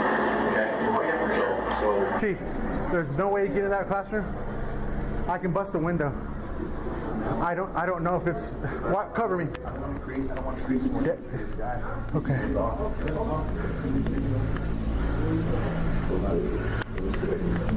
I can't see the other guys. It's hard to be careful because I can't see what's in there. I know. Johnny. I don't know if there was 2 shooters. Johnny, I'm getting the master key. We just don't know if there's children in the room with them, as far as I know. Right at that moment, dispatch called back the child they had been unable to communicate with earlier. Hello? Calling with the Are you okay? No, there's a school shooting. Okay, yes, ma'am. I have multiple units there. Are you with officers or are you barricaded somewhere? I'm in classroom, classroom number 112. 112? 112, yes, ma'am. What's your name, ma'am? Chloe Torres, please hurry. There's a lot of dead bodies. Carolina, please. You said you're in classroom 112? Yes, ma'am. Please hurry. There's a lot of dead bodies.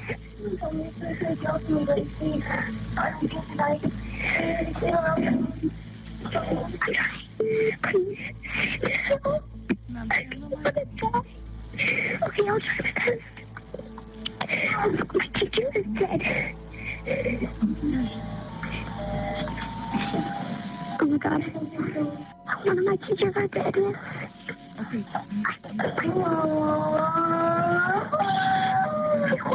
The dispatchers kept the call connected for the next 16 minutes, and this time they relayed the information from the call to the on-ground officers, hoping they would finally make a move. Are we just waiting for more tech or what's going on? They're gonna come in. DPS Ranger. Somebody in there gonna come in. I got Vortex on the way. I need an OIC out here. I need someone to make calls. Hey, Vortex coming in 30 minutes. 30 minutes? Yeah. Sir! All my doors and over here on my side, everything, right? On the west side. You let me know if there's any kids in there or anything? Which is... This could be peaceful! Towards Nicolas. It's building towards the side towards Nicolas. Could you tell me your name? Anything I can know, please?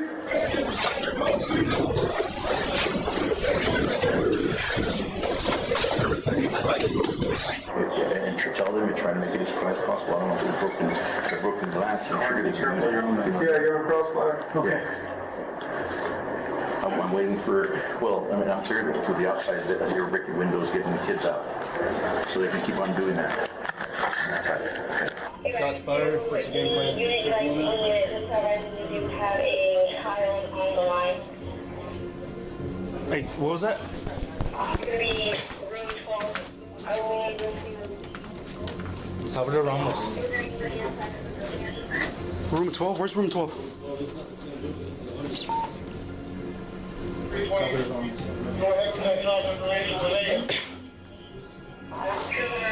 Child is advising he is in a room full of victims. For the victims, child called 911. The room is full of victims. Child 911. Child 911 call. Okay. You wanna start getting kids out? I can start jumping them. Hold on. Let me get them. We're in here. Man.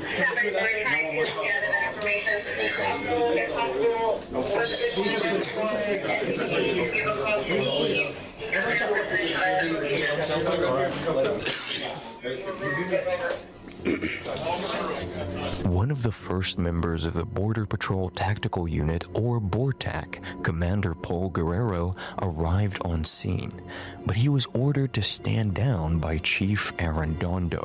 What's the status on the lady on the street? Checking there's no kids in the room. She got hit in the face.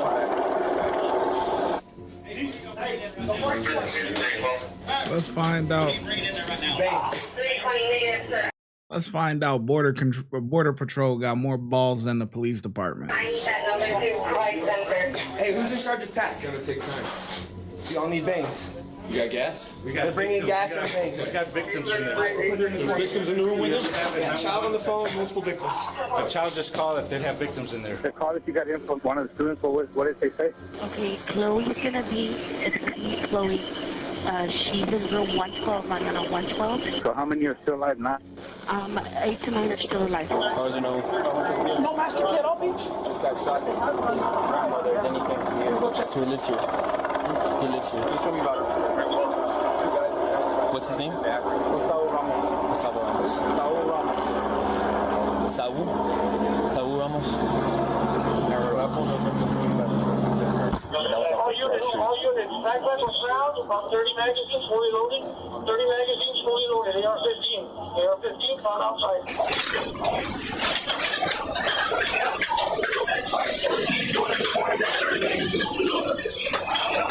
What?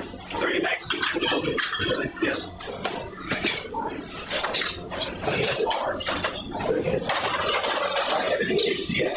Ronald. Master key.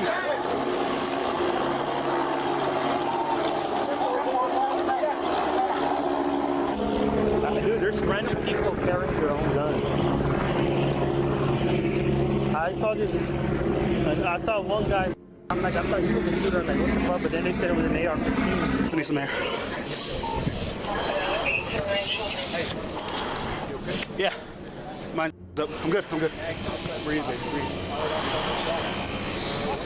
If there's kids in there saying, is it killing people or is it already? It's your mommy shot. Is your mommy shot? Yeah. And the subject, no one knows what kids or anything else like that? I know there's the kids and teachers in there. But there's a student. In your car. Anybody hurt? Yeah, get Border Patrol on the case, man. He looking around like y'all don't know what's going on. Yo, wait, so what we got? What's going on? Motherfuckers just looking around. Don't know nothing. Get these guys in there, man. They know what to do. No, not here. No, sir. Here? Yeah. EMS in there already? No, sir. We have the shooter still in there. Yeah. Shooter. He's in here. He's in here. Yeah. I'm just gonna stand right here. Be ready. The last contact, hey, hold on. Last contact we had was one of our school PD officers. His wife is a teacher. She called him saying she's not. They just had a number of kid in room 12. Yeah, they had a kid in room 12. Multiple victims. Room 12. Yeah. I didn't want to tell you everybody to cover their mouth. Nobody's listening to me. I don't understand all these situations my dad taught me when I was a little girl.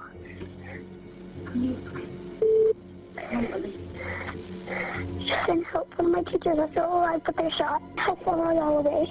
They're inside of the building, okay? You just stay quiet, okay?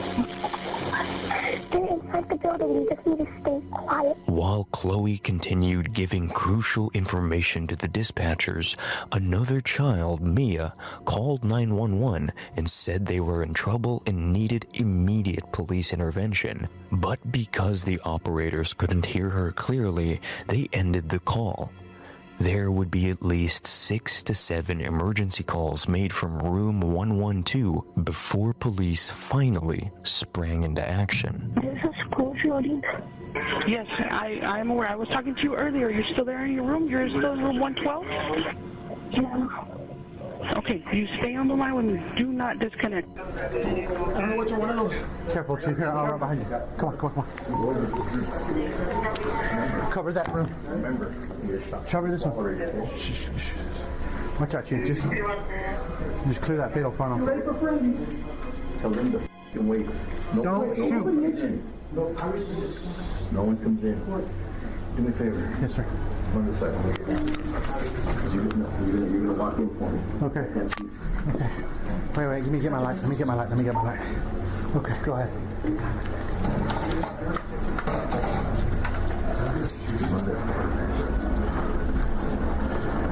Okay, guys, make an entry on this one.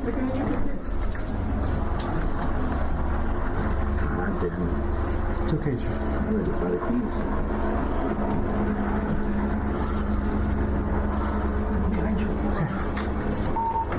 You You get a heavy head. The shots have come in through that wall, so you know. These are not opening up this room.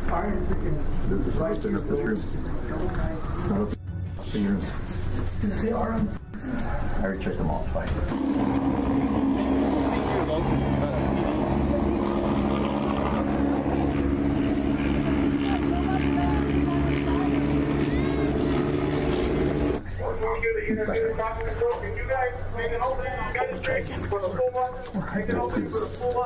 There's kids here. Oh, hey, we have a knife. I got a knife. We can open it with a knife. We need to hold up down, let them know we are on building. Live at this time, one way or another. Be careful. Shots have come through the wall. Yeah, he was here when they shot him. I need to grab my med kit for my thing. They say there's multiple victims in the room. There's an EMT right here with a med kit. Okay. Hey, you know where room 12 is? Room 12. We're in the this is the 100 building. EMT, hey. But supposedly the victims are here. I'm not 100%. There's a bunch of information flying around. In here? Yes.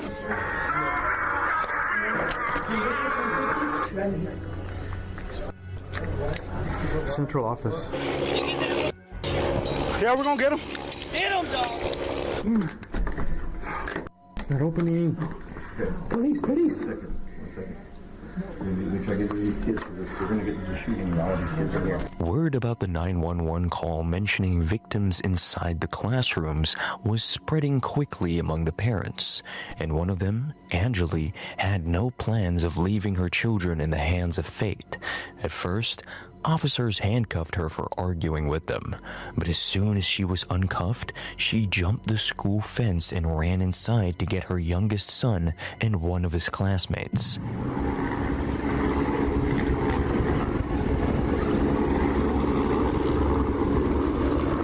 Y'all wait here. Stay right here. Stay right here. I'm gonna go get Vladimir.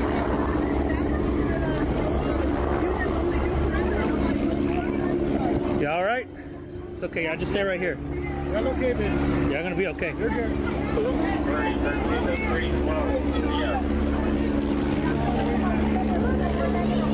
Hey, just stay right here for your mom. Stay right here. Just wait for your mom. She then went back inside to get her older son. In the months that followed, she would be harassed by law enforcement after speaking publicly about the failures in the response to the school shooting. I wonder if I can crawl over there and see if I can talk to him. Yeah, because nobody don't have a pair of balls. This thing lasted an hour.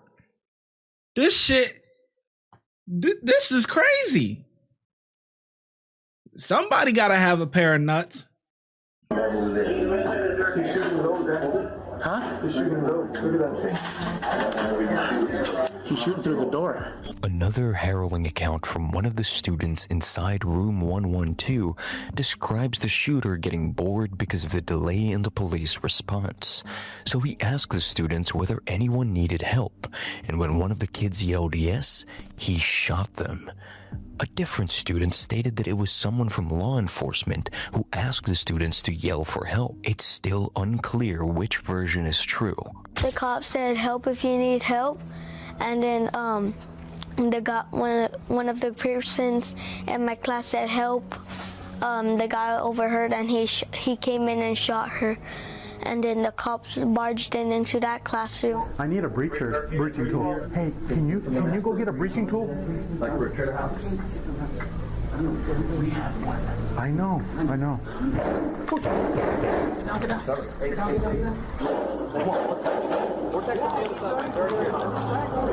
He's shooting.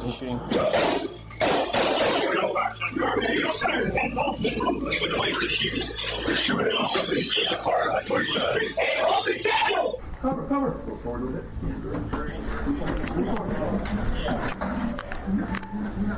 What do you say? Just communicate. Can you hear me, sir? Can you hear me, sir? I gotta go over here. I'll move over here.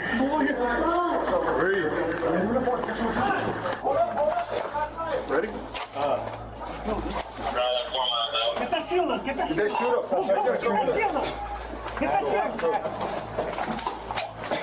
Right here. Yeah. Hey, wait, hold the channel! They're going in. Where are you coming from?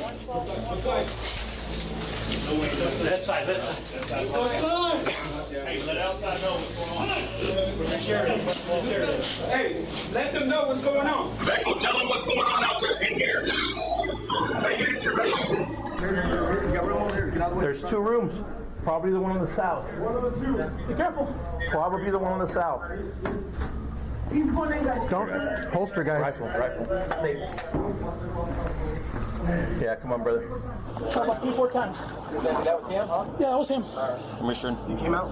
No, he shot from the classroom.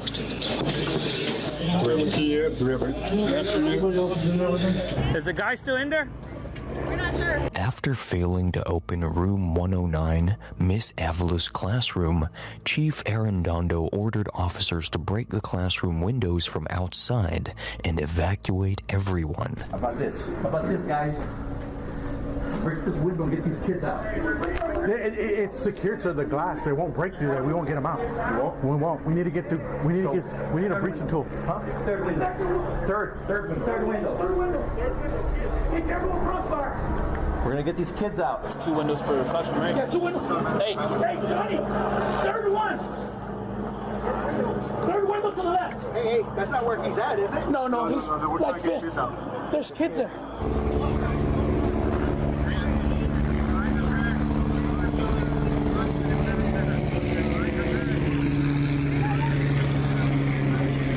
I can't help because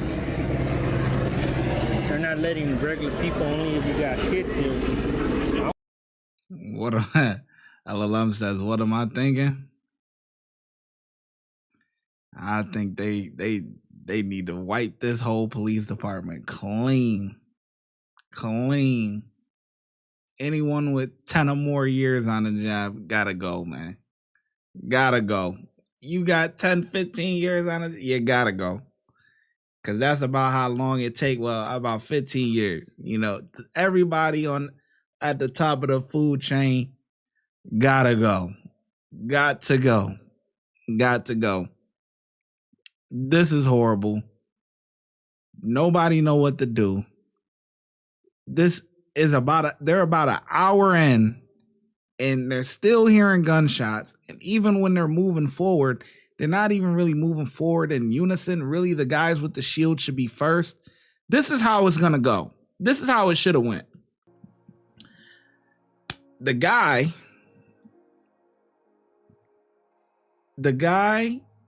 is literally unaliving people, expecting the police department to come in, right? He's waiting on them to come in and save the kids, right? Or save the victims. But they never come in. So he's just sitting there waiting. But people should go in. The first 2 or 3 people are gonna die or get shot. Okay, so it takes an office. It's gonna take some officers with some bravery to go in there, and some bodies will,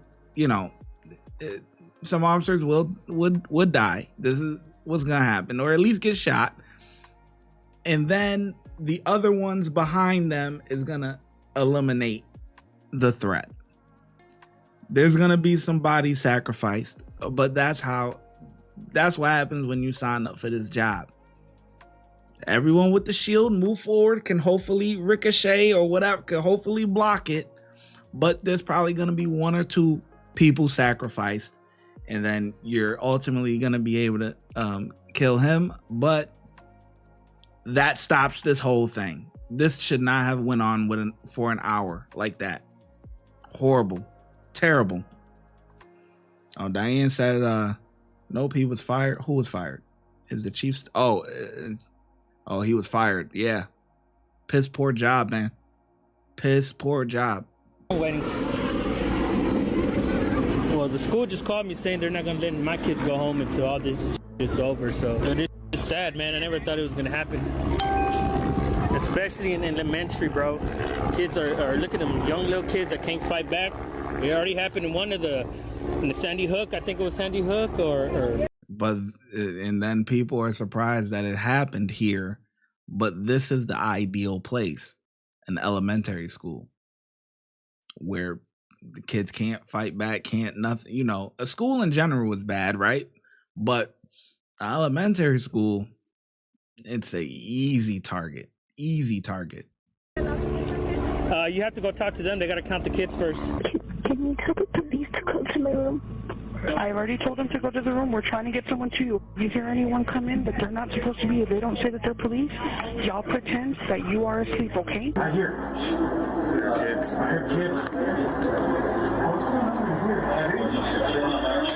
Sir, if you can hear me, please put your firearms down, sir. We don't want anybody else hurt. We got kids in here. Yes, but they're not opening the door. We're trying to get them out. Sir, if you can hear me, please put your gun down. We don't want anybody else hurt. Si me pueden escuchar, la arma para el piso, por favor.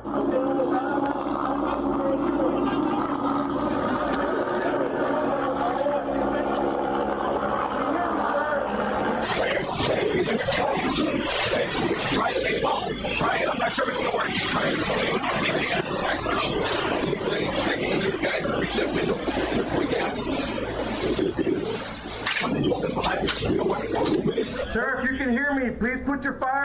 I like the patrol guys, the border patrol guys, these guys in the military uniform. I like these guys. These guys seem like they getting their stuff together. Boom, coming up with a plan. Boom, boom, boom. Okay. Sir, Disperse. if you can hear me, please put your firearm down, sir. We don't want anybody else hurt. Oh boy, here we go with this guy. We're trying to get them out. They're gonna break the window. Sir, if you can hear me, please put your gun down. We don't want anybody else hurt. Tell them in Spanish. Tell them in Spanish. Si me puede escuchar, la arma para el piso, por favor. No queremos nadie más que esté heridos. Responde, por favor. Can you hear me, sir?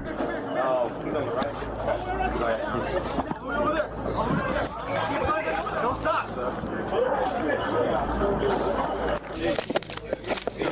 Any casualties right here? Breaking through the gauze and stuff, have that gauze ready to go. They've been bleeding for a while. At least gauze and something to wrap it up. Yeah, I got gauze, chest tools.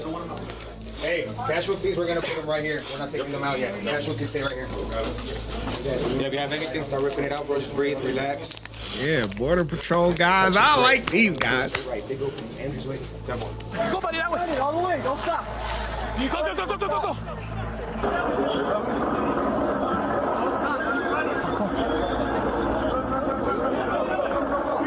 Come on, come on.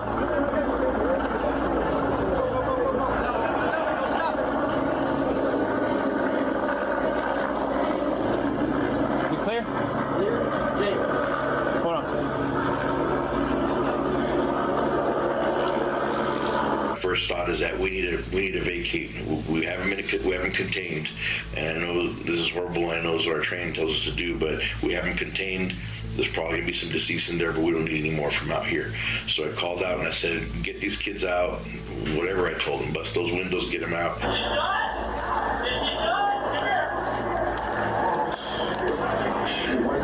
Bullet probably went through the wall.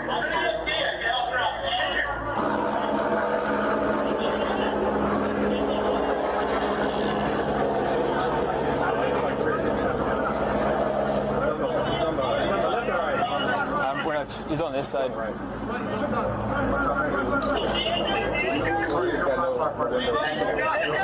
Sir. Okay, I'll let you know. Hey, Paige. Hey.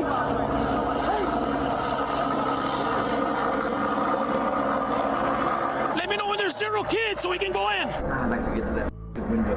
I think we should flashbang that window and then go in. I know, but Vortex gonna do it.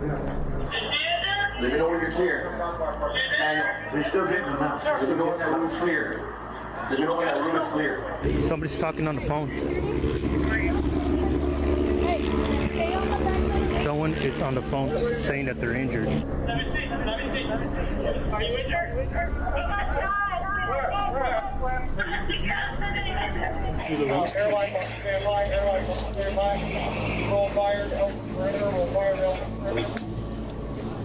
No, we don't have gas masks. You guys have to connect over here. Some do. Some do, some don't. There's a door in the middle. But if they're gonna connect, it's gonna be these 2 right here. He can't come to his janitor room at all. So it's gonna be in there, those are connected.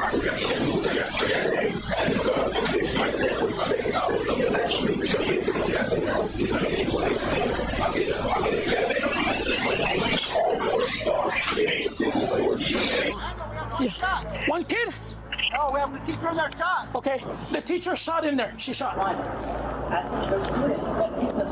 We're still taking them out. Stand by. We're still taking them out.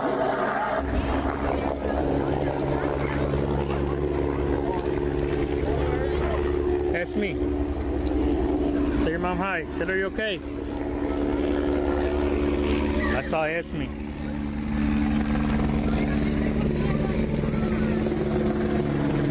You know what?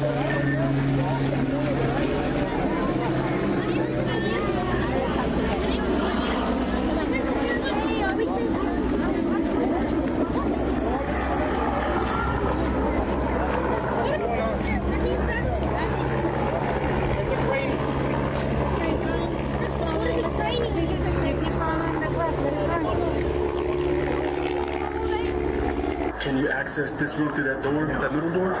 We can access the door right there. He shot through there already, bro. He shot through that room. That's why these kids are shot over here, bro. Who are we waiting? The teacher that's injured. Is she in there? Or is he letting her out? This is what Miss Avila later told investigators about the moments leading up to her rescue. The police busted through the windows. They said, police, police, we're here to help you. And they broke in through the east windows and they glass flew everywhere, and the students let out a collective cry, like keening, like, I mean, they all just cried at the same time because they've been holding it in for so long. And some of them ran to the window right away. Some of them stayed with me, and they didn't move. I somehow stood up and told them, come on, let's go, move.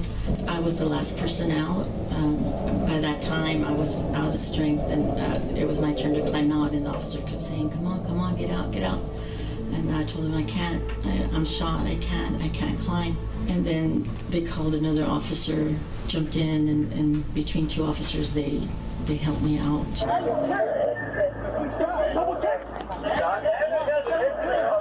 We're getting the last one. Double check, it's clear. Teacher's out. Clear. So he could be in the other classroom. He could be in the other one? Right here, I believe these two connect. There's a giant room he can be in. Okay. There's no other exits but here in this hallway. Yep.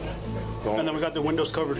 The windows covered? Yeah. A Uvalde County Sheriff's Office or UCSHO patrol deputy is seen entering the hallway. This is Felix Rubio, and he's soon gonna learn that the shooter entered classroom 112, his daughter Alexandria's room. Okay, we seen how the other guy reacted to his wife. You know what I'm saying? Let's see how he react.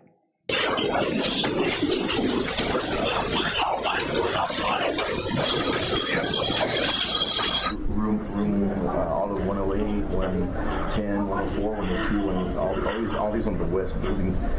We have a master keys and they're not working. Who does other keys?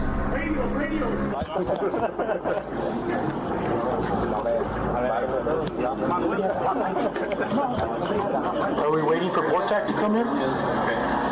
You know, Sandy, great point. You know, when the teacher gave her, recount of what happened, she's wounded, stood up, had enough strength, but when you're exerting energy and stuff like that to lead the kids through the window and help the officers or whatever, that's taking a lot of strength. Okay, you're wounded, so you're bleeding, and by the time she exerted all that energy, she didn't have the energy for herself. Brave teacher for sure. They need to flashbang that. The guy's name is Gustavo Ramos. What? His name is Gustavo Ramos. Is the victim in here? No. We're testing keys. For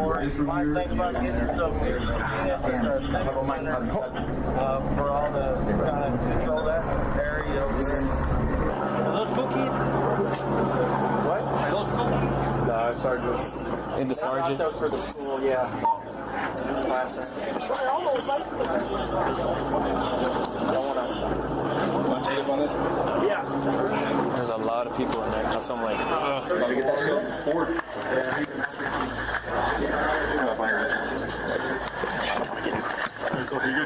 Who's this?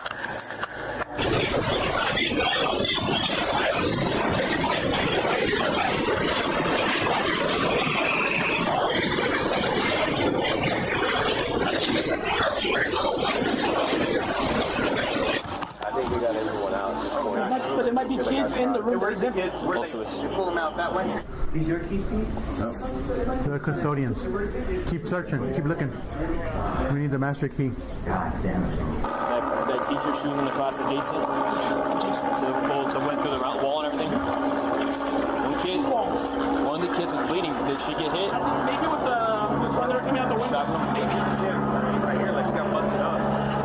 A lady on D Street got hit. And not just Miss Avila. Another student in her class was also injured by a bullet fragment. A girl seen escaping room 109 in the body cam footage later spoke about her injured friend in a video. Okay guys, so as y'all know, I was one of the students in the Rob shootout. This is all the blood on my clothes. This is what I wore yesterday. As you can see, dry blood everywhere right there. And then for my friend who got shot, as you can see, my socks covered in blood. As you can see, I went through the shooting and it was hard, so thank you for all the support.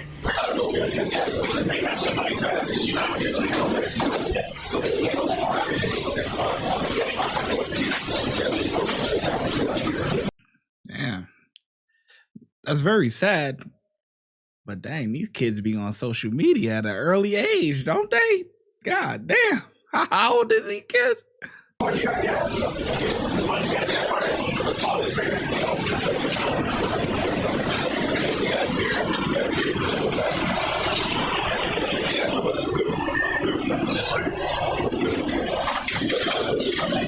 believe it's his mother. It's his mom? I believe so. At least that's what's being claimed right now. This guy's a local guy. If he runs, whichever way he runs, he's done. Whichever way he tries to go, he's done. So. By now, the school was swarming with around 400 personnel from 24 different agencies, all waiting for that one command to barge into the classrooms. And yet, they would still have to wait quite some time before they could do that.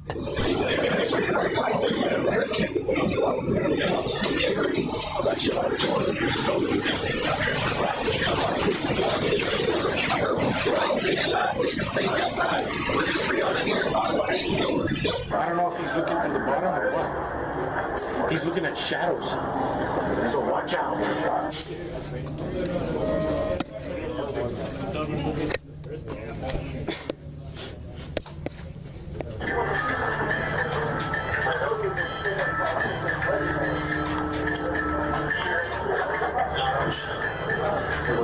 Somebody's home.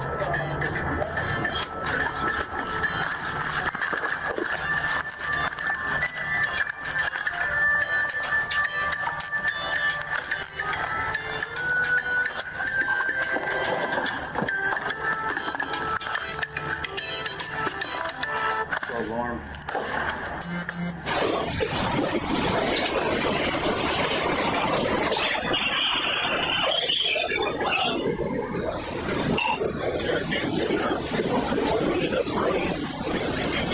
Okay, so it's 12:35.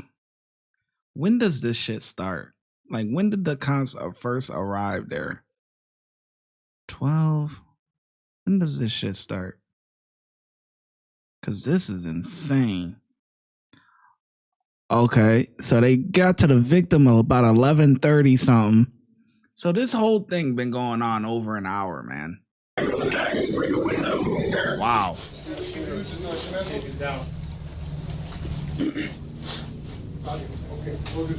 by. They got SWAT on their way. From what they're saying, 2 girls got shot. Now y'all need SWAT to go in order to go in? That they put on your legs whenever you're bleeding. See, they got the ambulances over there.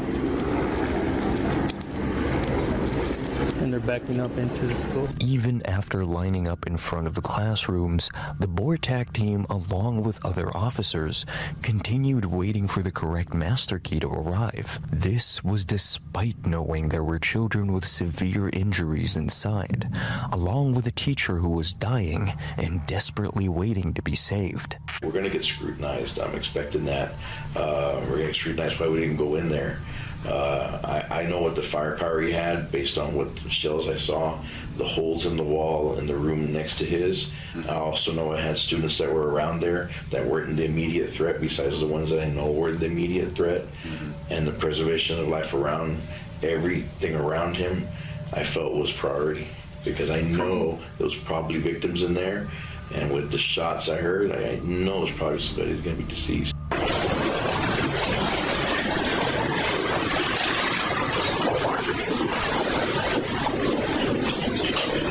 Yes, he has a lot of firepower, correct. But like I said, there's going to be officers that's going to sacrifice. You're going to have to sacrifice some bodies. But this has to come to an end. Chief can say whatever he want. No, I'm going to get scrutinized. You damn right, because you guys ain't do nothing for over an hour. Yeah, you're going to get scrutinized. But you got to realize there's going to be some sacrifices made. But this has to come to an end. And just talking to him, there's innocent children. Will you come out? That's not going to work, man. This guy is in a different state of mind. And yeah, it is what it is. He ready to, he doesn't care about life as it is. People gonna get sacrificed. It is what it is, man. But you got to make a move. And then we have one transported to UMH already. Okay, she's already en route. Yes, yeah, only one injury that we know. Two Teacher and a child. And another adult that's at UMH that I know about for sure. Two adults and one child. I need a ram. Nobody has a ram. Oh, I need to push it. The only thing's in the credit card. Do we even know if it's locked? Got a sledgehammer in your truck, bro. We don't know if it's locked. Sledgehammer might be locked. Was it locked automatically? We locked automatically? How did you get in? Somebody got a sledgehammer? Let me see if I can get that sledgehammer over here. Yeah. Whoever has a sledge, go get a sledge. But this is the city, man. You got 20 in there around the heli. I just came back from here. I didn't hear you say. Do we have a key to the door yet? Do we have a key? We're working on it. No. As a part of the BORTAC team's strategy, a sniper was set up to see if he can get a visual on the shooter, but that didn't prove successful. In fact, a TXDPS member tried flying a drone towards the class too, but since the blinds were up, getting a visual inside the room was impossible. At least when he shot, that's where I saw the rounds coming from. It's more likely. When he shot this last time, he shooting towards the hallway? Is that him? Okay, so when he shot again, you were in there, right? Yes. Is he shooting towards the hallway?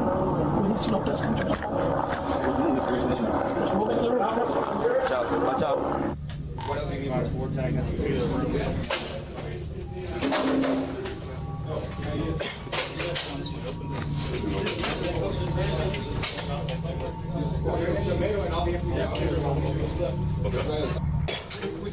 How many medics you got here? Okay. You see the green laser?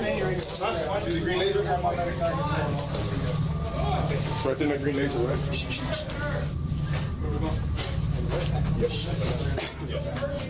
And how many? Mr. Ramos, can you hear us, Mr. Ramos? Please respond. Salvador! Can you hear us, sir? Please don't hurt anyone. These are innocent children. Please put your firearm down. We don't want anybody else hurt. Salvador! Can you hear me, sir? Please put your firearm down. We don't want anybody else injured, sir. These are innocent children. Please don't hurt anyone. Please put your firearm down. Can you hear me, sir? Salvador, please come out. Señor Ramos, me escuche. Por favor, sir.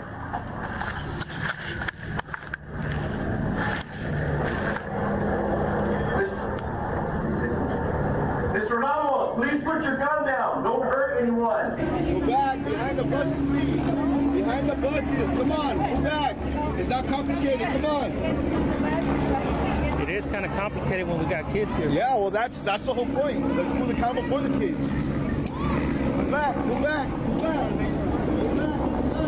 Yeah, when something happens to the kids, the schools ain't gonna about it. Get back. Go back. Go back. You're not gonna see your son right now. Go back. Hey man, we're gonna go back. Go back, please. Go back, please.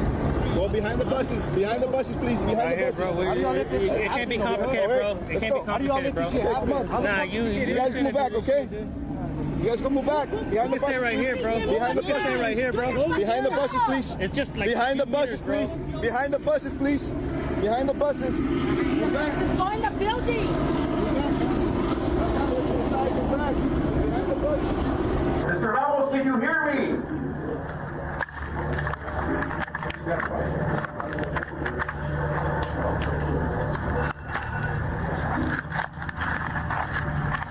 I'm not even gonna lie. Tell me what you guys would rather be doing. I would honestly, I don't know. I am for all the action. Like it is what it is. So I would rather be inside with these guys, honestly, than to be dealing with the parents outside. Like, I don't want to be doing that job. I don't want to do that. I'd rather be in here with the action. That's me personally. Some people a little different, but dealing with the parents out there, I know that's a whole nother, that's a whole nother problem. I'm not going to lie like that. Because you got angry parents, which is rightfully so, but I'd rather be in the action. I ain't gonna lie. Mr. Ramos, can you hear me? Please put your gun down, sir. Please don't hurt anyone else.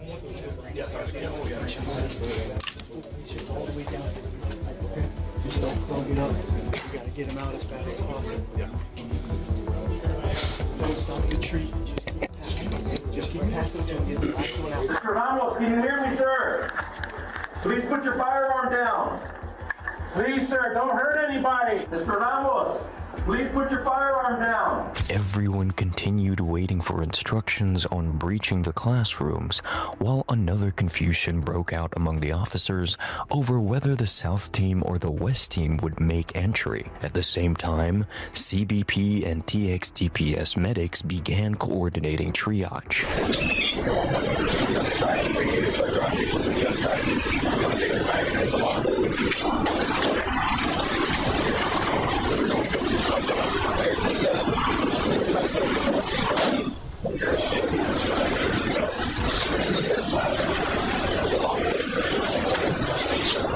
No, yeah, Diane, you're absolutely right.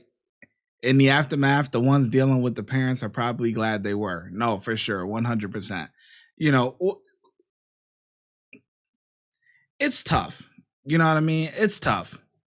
Because being in here, the guys that are in here are brave. I mean, it's a tough situation. It's very hard. And these guys can be met with death. And not everybody is built for that. You know what I mean? Like, not everybody in the army is meant to be infantry. And not everybody else is meant to be on the front line. We need guys doing the laundry. We need guys doing other things. You know what I'm saying? Not everybody is built for that. So these guys are brave. It's just that the thing that makes this problem bad is because of the problem at the top. It's the top of the food chain that makes this whole thing wrong. You know what I mean? Like it's the guys that's supposed to be giving the orders. But these guys here that's down here, they ready to go. You know, they ready to go, especially the patrol. They ready to go. They ready to, but not everybody is built like that. But they're waiting for the orders. And that's why everybody at the top of the food chain has to go.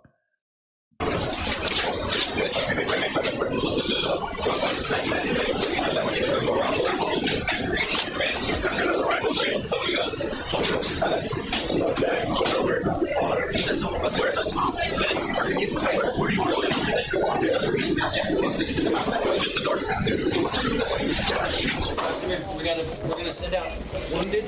We want wounded this way. Non-wounded, we're gonna send them straight forward. Anybody wounded, we want to go here so our EMTs can work on it, okay?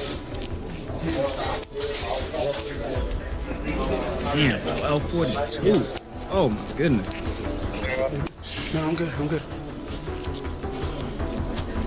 Just trying. My hands are so sweaty. I can't get this. Hey, are your bags still packed? They want one here on the other side, just in case they start drawing people to the other side. If you want to take your bag and take a longboard with you. Here, take somebody with you. Roger, you want to go with him in case he needs help? He's going to go to the other side, the longboard, in case they start sending kids out that way. You good? Hey, make way. This looks a good look. Hey, Go around. There's another bag. There's like 20 tourniquets. Where's that? Tourniquets. Hey, go with him. Turn more. Some people got shot, bro. They're just not gonna tell nobody. That's the. Chest seals, tourniquets. Just need chest seals. I'm a medic too as well. So I'm Hey, that was my med gear. It's open already. It's probably gonna get used. So. I see 1, 2, 3, 4, 5, 6, 7, 8, 9, 10 cops. To each other doing nothing. The other ones are inside. I know they're doing the job, but at least they can let people know out here what's going on. Because I done seen like 20 parents, maybe more, crying, wanting to know what's happening to the kids because there's still kids in there. And then like parents see that there's ambulances taking the beds in. Come on, man. You really think that these parents are just going to stay here and not do nothing and not want to see what the is happening? These are kids. These ain't high school kids. These ain't high school kids that can break a window and jump out the window. These are little kids that can't defend themselves. Minutes after finding the correct master key to the doors, Chief Arredondo gave officers around rooms 111 and 112 permission to breach the classrooms and go in. Breaching, get ready. Okay. I think Diane put what time this actually started. We finally get confirmation at 12:46 that we can go in, and this started at 11:37, man. So about an hour and 10 minutes. Damn. Hour and 9 minutes, whatever, hour and 10 minutes. Too long. Guys. Any non-wounded, we're going right here.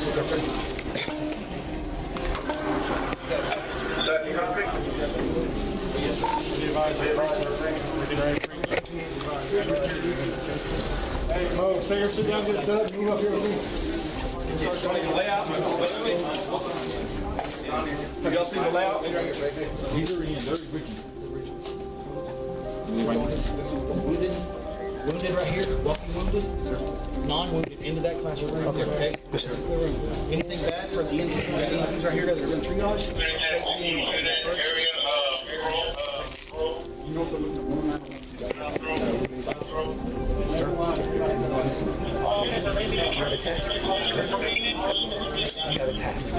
Yes, we have a task. We're moving wounded. Guys, I need to back here. Move this way. Everybody, we need a clear way into that way. All my medics, I want my medics right over here, please. You ready to catch somebody and drag them this way?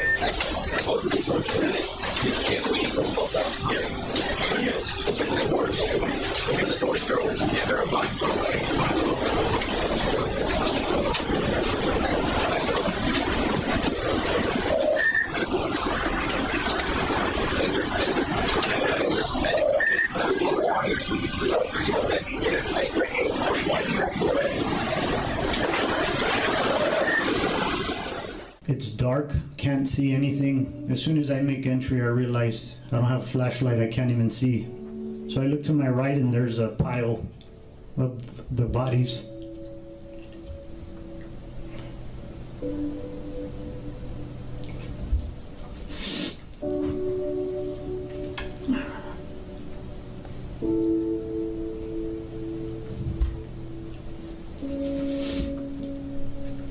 We didn't get shot. Excuse me? I was expecting to get shot. You didn't know where the shooter was? No, I thought he was going to be to the right as soon as we made entry. You thought he was going to be where the bodies were? Yes. So that's where you focused your attention?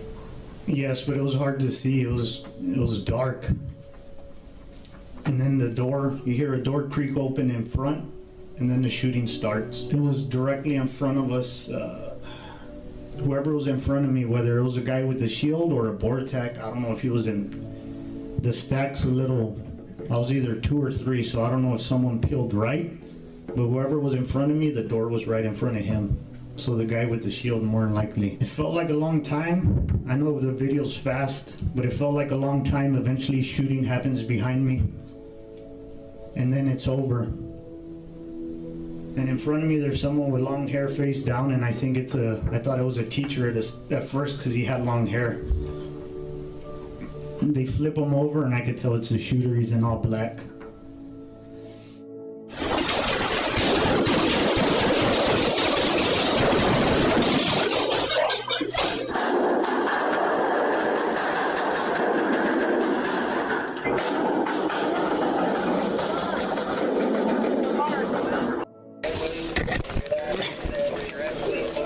Get off the radio! We still have a classroom to the left. So me and another officer peel that way. And I look down. You say that way to the left? Yeah, we turn to the left to go into the second classroom, and I look down and there's a little boy. And his shin looks pretty big. He looks older than my daughter.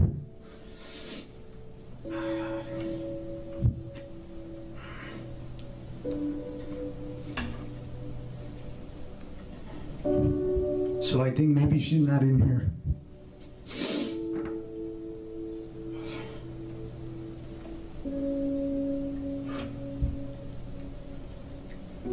And then in front of me, there's a girl with a pink dress.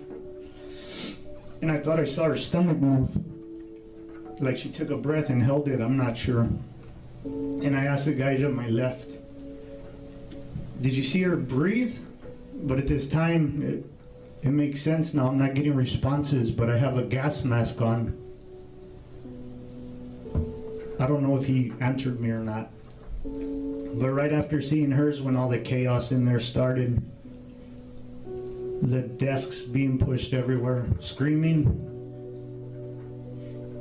I got out of there at that point. Once they flooded the classroom, I left to look for my daughter. I didn't want to look in there, see her in there.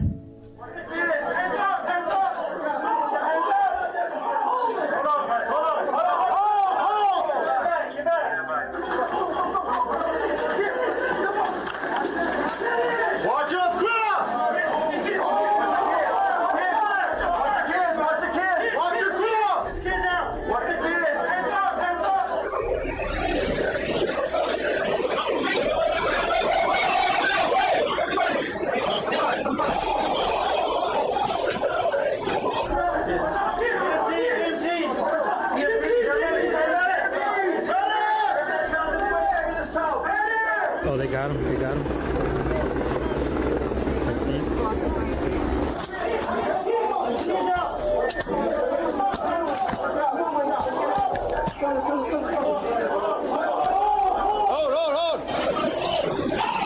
See what I mean? It's gonna be some casualties as far as the officers is concerned.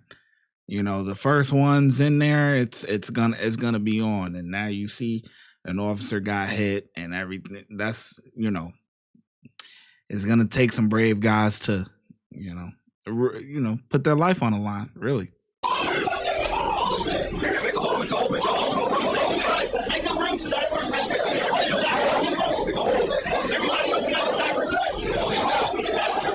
Hey, grab my rifle. I'm gonna help. I don't know.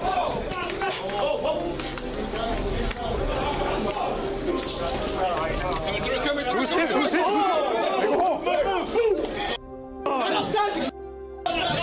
Son of a...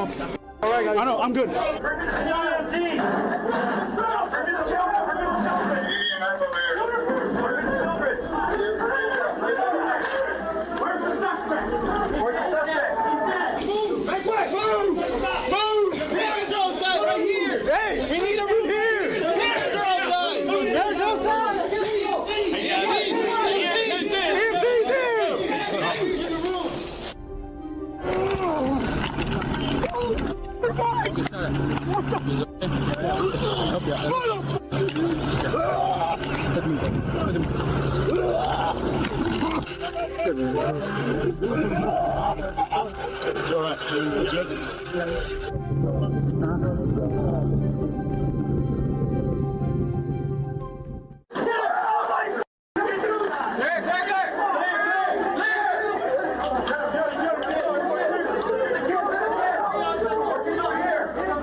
At first, the injured children were being transported to the hospital in ambulances, but soon there was a shortage of them, so police officers and medics began placing the victims onto school buses. The ones who were unharmed were being taken to the civic center, where they were reunited with their parents. Waiting to get even a small glimpse of their child broke every parent, who had never imagined seeing a day like this.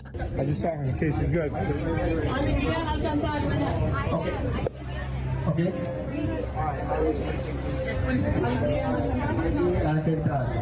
Carlia! I'm here, mija. It's okay. We can't leave. Yes, we gotta. It's okay. We're right here.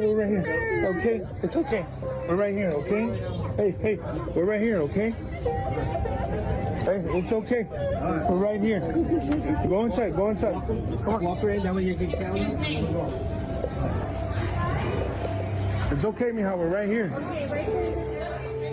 Get us a line, guys. These kids out one by one. Get us a line. Get us a line. Guys, go back.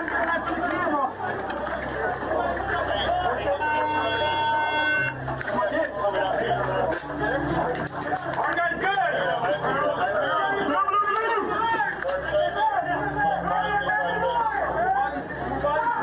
How many more we got? Anybody alive? Anybody alive? Anybody alive? Watch out! Watch out! Stop! Shut the fuck up!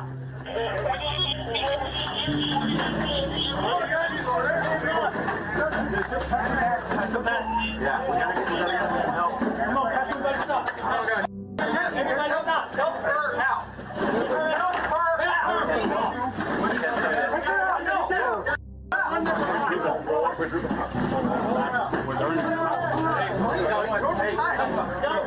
We got one live. What do you want to come get him? I got medic. Everybody that's not a medic, please clear out. Yeah, come on, guys. Come on. Clear out. We get a medic soon. They're not gonna let you. We can't get in. They're gonna right there. Mia! Over here. They're gonna bring over here. They're gonna Oh, connect no. the kids here. Baby! Mia! Guys,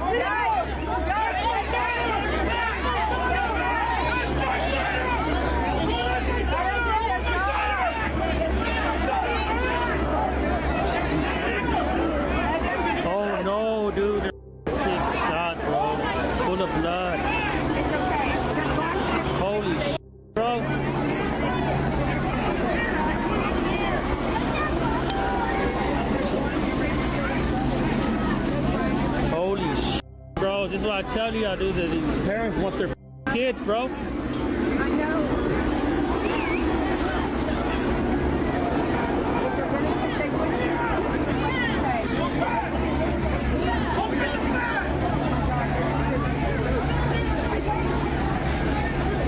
Damn, dude. This Evacuated because it's safe, okay?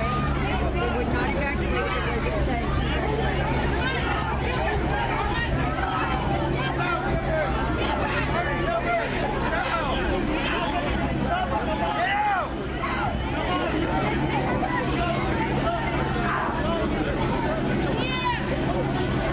Man, dude, that's up, bro.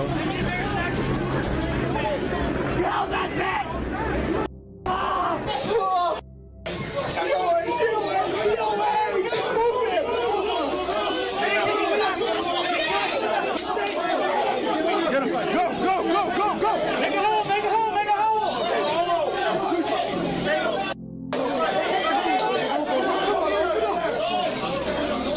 Injured over here.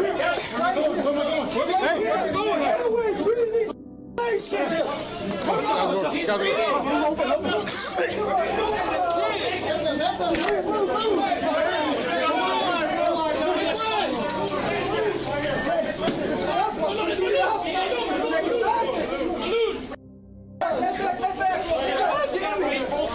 what do you need? What do you need? Come on.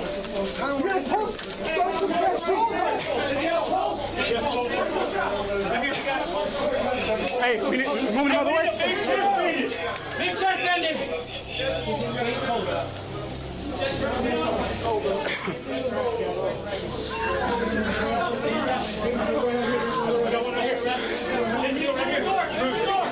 Hey, Cruz. Hey, Ruben. Get Ruben. Get Ruben. Hey, let's get some blankets, cover these kids that are done. Hey, what does he need? Some blankets. What does he need? He's got some injuries, but they're minor, so take care of the rest. I got him. I was on the phone with the police officer. Oh, that was you? Okay. No, I can't go home to my mom. What's your She's not here. Okay, no, we can go home to your dad, okay? Everybody's getting taken care of, okay? No, she's not. Okay. Stay right here.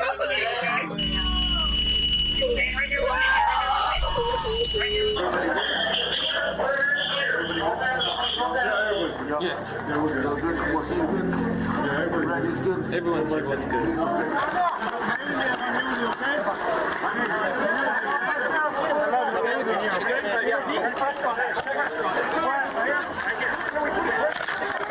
A bullet from the shooter's gun had grazed the top of one of the Border Patrol agents' heads, and he was immediately taken to the hospital. Had the bullet been a few inches lower, it would have been fatal. Who's this guy?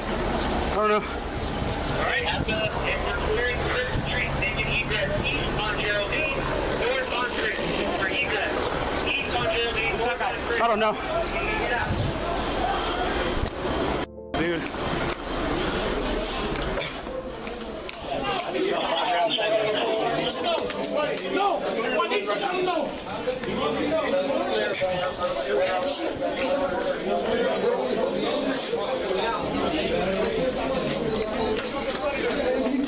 Nobody else can find one foot or leg, one across the side of the head, but the side of the head is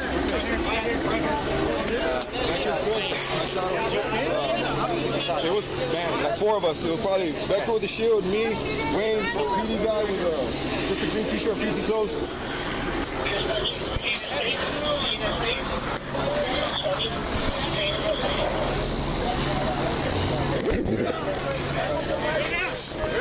Make a hole! Make a hole!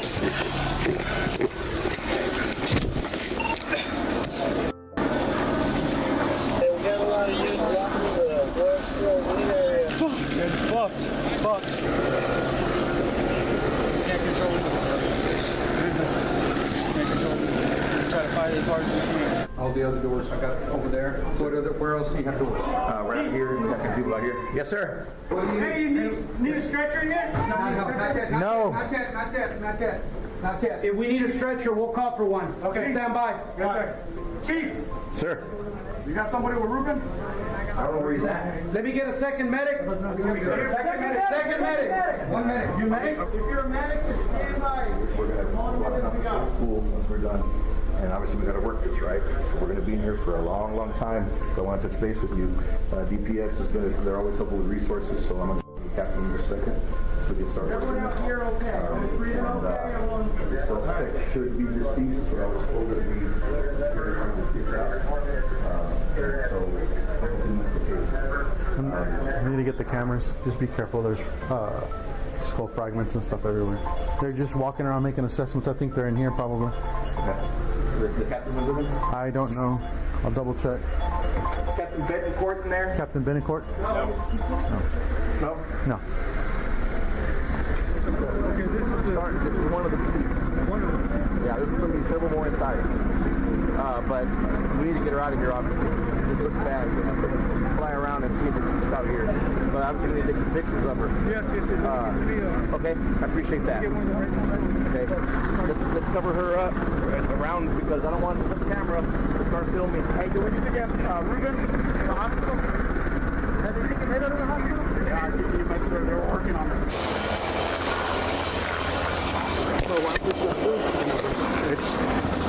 Hey, she's a you know that, right?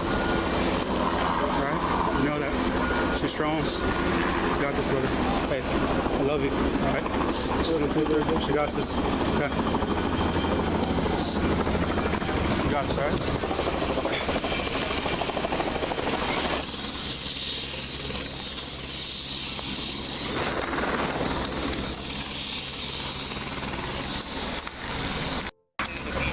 I need someone to secure the vehicle.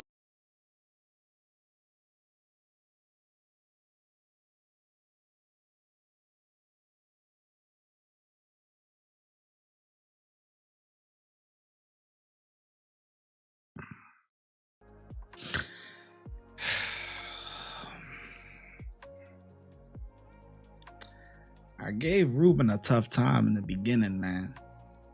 But this is just a piss poor job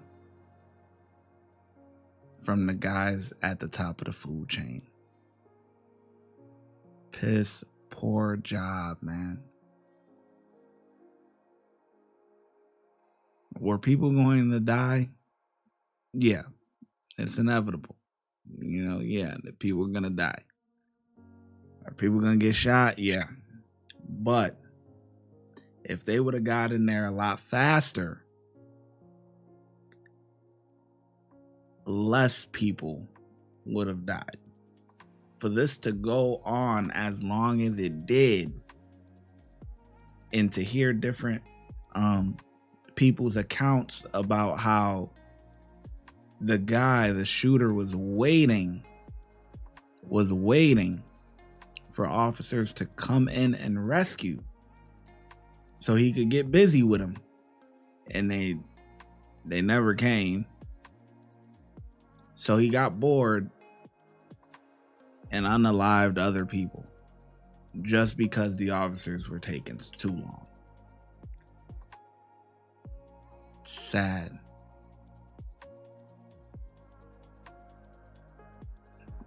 Diane says, can our next live not be about kids in any way? I need a break. I agree. This is tough. This is very tough. I even got watery eyes sometimes. Like it's, you know, seeing the child on the bus, hearing the child call 911, pleading out for help. No one's coming. This is horrible. Horrible, horrible, horrible.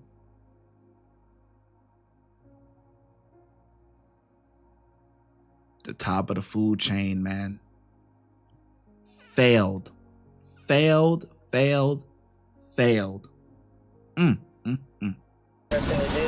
In the days that followed, some of the injured children unfortunately did not survive their wounds, leaving a total of 19 students and 2 teachers dead, making this one of the deadliest school shootings in American history.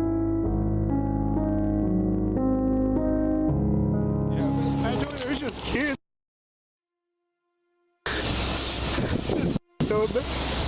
There's a lot, man.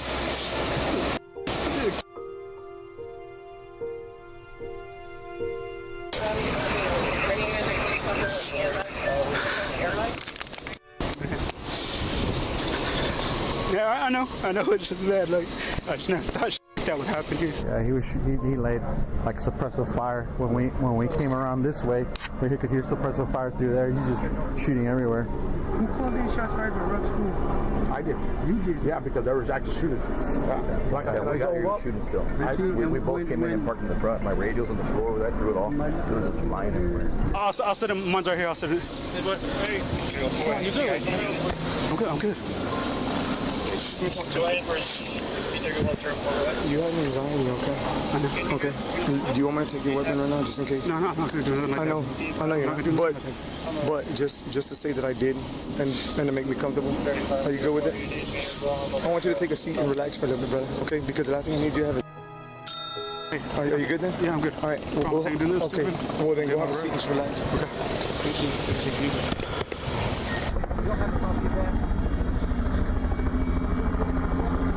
Yes, sir. He's going to go meet with the principal and superintendent.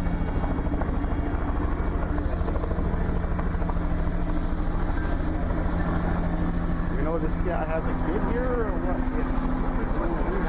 He lives down the street. I say at least 8 to 10 kids. The first one, half his head was gone. Do you feel safe at school? Why not? Because I don't want it to happen again. And you think it's going to happen again? The school was completely evacuated, and the FBI, along with several other investigative agencies, took over the case. The only surviving teacher inside the 2 classrooms was Arnulfo Reyes. All 11 students in his classroom were tragically killed, while both teachers from room 112, Ava Morales and Irma Garcia, lost their lives along with 8 children from their class.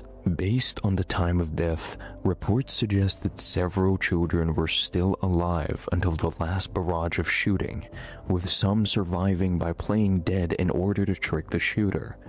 Had the police intervened quickly, their lives could have still been saved. Other children passed away while being transported to the hospital. Some were reported to have been shot 12 to 13 times, disfiguring their bodies so severely that identification had to be done based on their parents' DNA. Many of the surviving staff and children developed severe PTSD after the massacre, and, alongside their parents, have since become vocal advocates for stricter gun laws and school safety reforms. Ms. Irma Garcia's husband, Joe Garcia, died 2 days after his wife's death due to a heart attack. They were high school sweethearts, and Joe's death is often described as dying of a broken heart after losing his soulmate. Initially, city officials praised the police response and attempted to blame Miss Amelia for allegedly leaving the west entrance door propped open.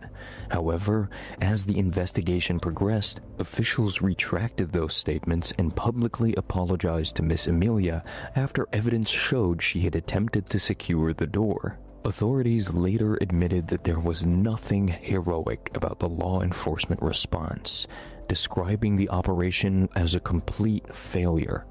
A lot of time was wasted by the officers waiting for resources they never used, for a command post setup, and for the master keys, all of which could have been avoided. Investigators found out that the gunman was a former student of Robb Elementary School and was identified as 18-year-old Salvador Ramos. He had fired around 173 rounds inside the school, and his background suggested that he had struggled with severe personal and psychological issues for years. So great, let's buy him a gun for his birthday. Like, what the fuck? What do these people be thinking? What do these parents and stuff be thinking?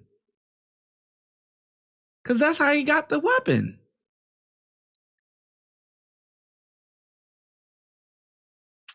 I don't know, man. I don't know. I'm more of, and I get it. You got some kids that, they grow up around it. You know what I mean? They grow up around it, go hunting and everything like that and stuff. But no, man. that's one purchase you're gonna have to make on your own when you old enough. I'm not buying you nothing. No. It's me personally, man. You know, because stuff like this, and you never know. You never know. You know what I mean? You never know. Something like this may not happen, but a kid could get angry and stuff, and you may not see signs prior. You may or you may not. But this is just sad, man. This is sad. Some reports indicated that he had experienced bullying during childhood in the same rooms he later shot in. See? And a lot of these shooters had this stuff in common too. Bullies, outcasts, weirdos, you know, it's all of the, you know, not popular, not, you know, can't get a girlfriend, you know, it's all these guys that's mad with life a lot of the times.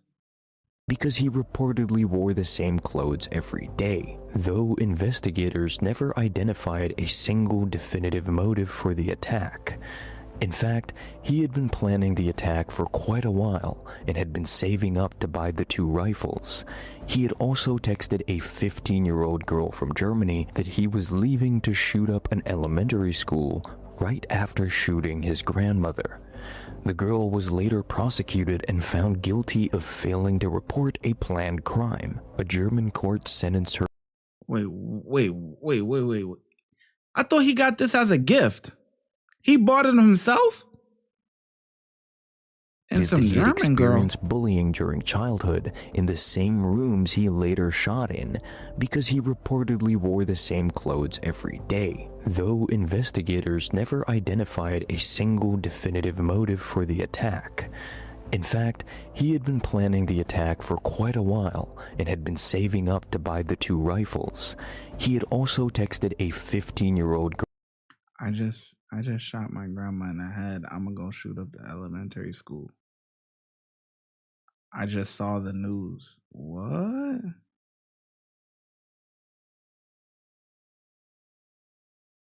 Hold on, wait. What? Girl from Germany that he was leaving to shoot up an elementary school right after shooting his grandmother. The girl was later prosecuted and found guilty of failing to report a planned crime. A German court sentenced her to compulsory educational measures instead of a harsh punishment. Not only this, he had been dropping several hints on social media about planning something really evil, but they were never reported. After the incident, all the local funeral service homes refused to provide services for his funeral, even after authorities requested them to do so for months. His body was kept in a morgue for 3 weeks while the victims' funerals were taking place, and was eventually cremated quietly by a funeral home 40 minutes away from the city. Shout out to the funeral homes, man. They refused. They said, nah, we don't want your services. That's a fact. That's a good community right there. The remains were handed over to his immediate family. In multiple interviews, Salvador's mother asked people not to judge him and said he must have had his reasons for doing what he did. Later, Salvador's alleged girlfriend, Gabriela Rodriguez Morales, was also arrested by the FBI in Puerto Rico in November 2023 for threatening to carry out a similar school shooting and kill all the survivors and their parents. She was charged with 13 counts of interstate threats and could be looking at 65 years in prison if found guilty. In the same year, Salvador's 17-year-old cousin Nathan was arrested in San Antonio after threatening to carry out a similar mass shooting. His sister informed the family when, while driving with her in a car, he said he'd shoot her in the head and carry out a mass shooting like Salvador. The family immediately tipped off the authorities. He was hit with 2 charges and was held on a $160,000 bond. But all the charges were later dismissed as prosecutors did not have enough evidence against him. Ramos's grandmother recovered from the shooting months later. On the day of the shooting, she was airlifted to University Hospital in San Antonio in critical condition, which saved her life. Months after the shooting, Pete Arredondo was eventually terminated, along with several officers who had responded to the scene. One of them was TX DPS Trooper Crimson. Man, I seen her in the beginning. We seen her in the beginning. She was just sitting at the door doing nothing. I don't know if you caught a quick glimpse of her, but I remember her from the beginning. This whole family is fried. The whole family, his whole family is not right in the head. But this one, I seen her in the beginning. Who was never seen entering Yeah. Yup, this chick, we seen her in the beginning, man. She did a whole lot of nothing, just sitting there spectating. Terminated, along with several officers who had responded to the scene. One of them was TX DPS Trooper Crimson, who was never seen entering the school building, even though she was one of the first officers to reach the school, and was also heard saying that if her son had been inside, she would have gone in. Yeah, my son's in daycare. He's not old enough. I saw you. Yeah, no. No, if my son had been in there, no, I would not have been outside. I promise you that. Having completely lost faith. This goes back to what I was talking about a couple of hours ago. Look, for you guys that have been locked in with your boy, this is the longest live I have done. We are going on 3 hours here, okay? I appreciate you for checking in with your boy, all right? This is a long one. I've seen the numbers. It's gone up, gone down, dipped in, dipped out. I get it. This is a long one to watch. I ain't gonna lie to you. But this goes back to what I was saying earlier when someone said, I forgot who said it, but oh shit. Damn, hold up. Drop my earpiece. You know what? It's time for me to switch out earpieces anyway. This shit probably almost dead. Let's switch. Okay. But this goes back to what I was saying earlier when someone said something along the lines of shouldn't they just go in or something like that, like shouldn't they go to the kids' aid or something like that. I forget what exactly, but I was like, it's yes and no, because yes, they should be going and rushing for the kids, but also on the other hand, these people are strangers to them, you know? So it's a little bit different. And that officer confirms what I was saying earlier. Look, man, if my kid was in there, I would have been going in there, right? But your kid isn't in there. So you was one of the first responders there, but it didn't do a damn thing, right? Because you don't have a personal connection to what's going on. It's you know, it's sad, man. Sad. When in reality, it is your job, your duty to go in regardless, you know? But people are humans and they're scared. They're scared, you know? They're afraid. So because there is no personal connection in there, they're playing, you know, the back scene, you know, all right, you know, when it shouldn't be like that, man. In the system and feeling let down by their colleagues, Officer Ruben Ruiz and Felix Rubio also resigned from their positions. Wait, hold on. Wait, what? Been inside, she would have gone in. Yeah, my son's in daycare. He's not old enough. I saw you. Yeah, no. No, if my son had been in there, no, I would not have been outside. I promise you that. Having completely lost faith in the system and feeling let down by their colleagues, Officer Ruben Ruiz and Felix Rubio also resigned from their positions. The director of the TXDPS later traveled to Uvalde to testify before a grand jury considering criminal charges related to the failed police response. In March 2024, the city of Uvalde released an independent report clearing city officers of wrongdoing, stating that they had acted in good faith. However, the report sharply conflicted with federal findings from the U.S. Department of Justice, which described the law enforcement response as a cascading failure. Days after the report became public, acting Uvalde Police Chief Daniel Rodriguez resigned from his position. In June 2024, Pete Arredondo and former school district officer Adrian Gonzalez were indicted and arrested on felony child endangerment and abandonment charges related to their actions during the shooting response. On January 21, 2026, Gonzalez was acquitted of all 29 felony counts. Arredondo's trial date has not yet been set, and he continues to face multiple felony charges connected to the response. Family members later filed lawsuits against multiple responding agencies over their handling of the shooting. In early 2025, the city of Uvalde agreed to a $2 million settlement with the victims' families, with the which that's not enough. How many victims were there? I forgot. Let me know. So if somebody know exactly how many victims there were, but $2 million chopped up, whatever it was, 12, 15 people. I don't know how many people died, but that's not a lot of money. That's bullshit. Money distributed among the affected families. Later, an additional $500 million lawsuit was filed by the families against 92 members of the Texas Department of Public Safety who had remained outside the classrooms for more than 77 minutes before officers finally breached rooms 111 and 112. Murals were created for all. Wait, how many? 21? Yeah, so let's do some quick math. 2 million divided by the 21. Let's see. Let's see here. Yeah, because it was what? It's 19 kids and 2 teachers, right? So, yeah, 2 million divided by 21. Not even 100,000, man. Bullshit, man. Change. Somebody said chump change. Chump change.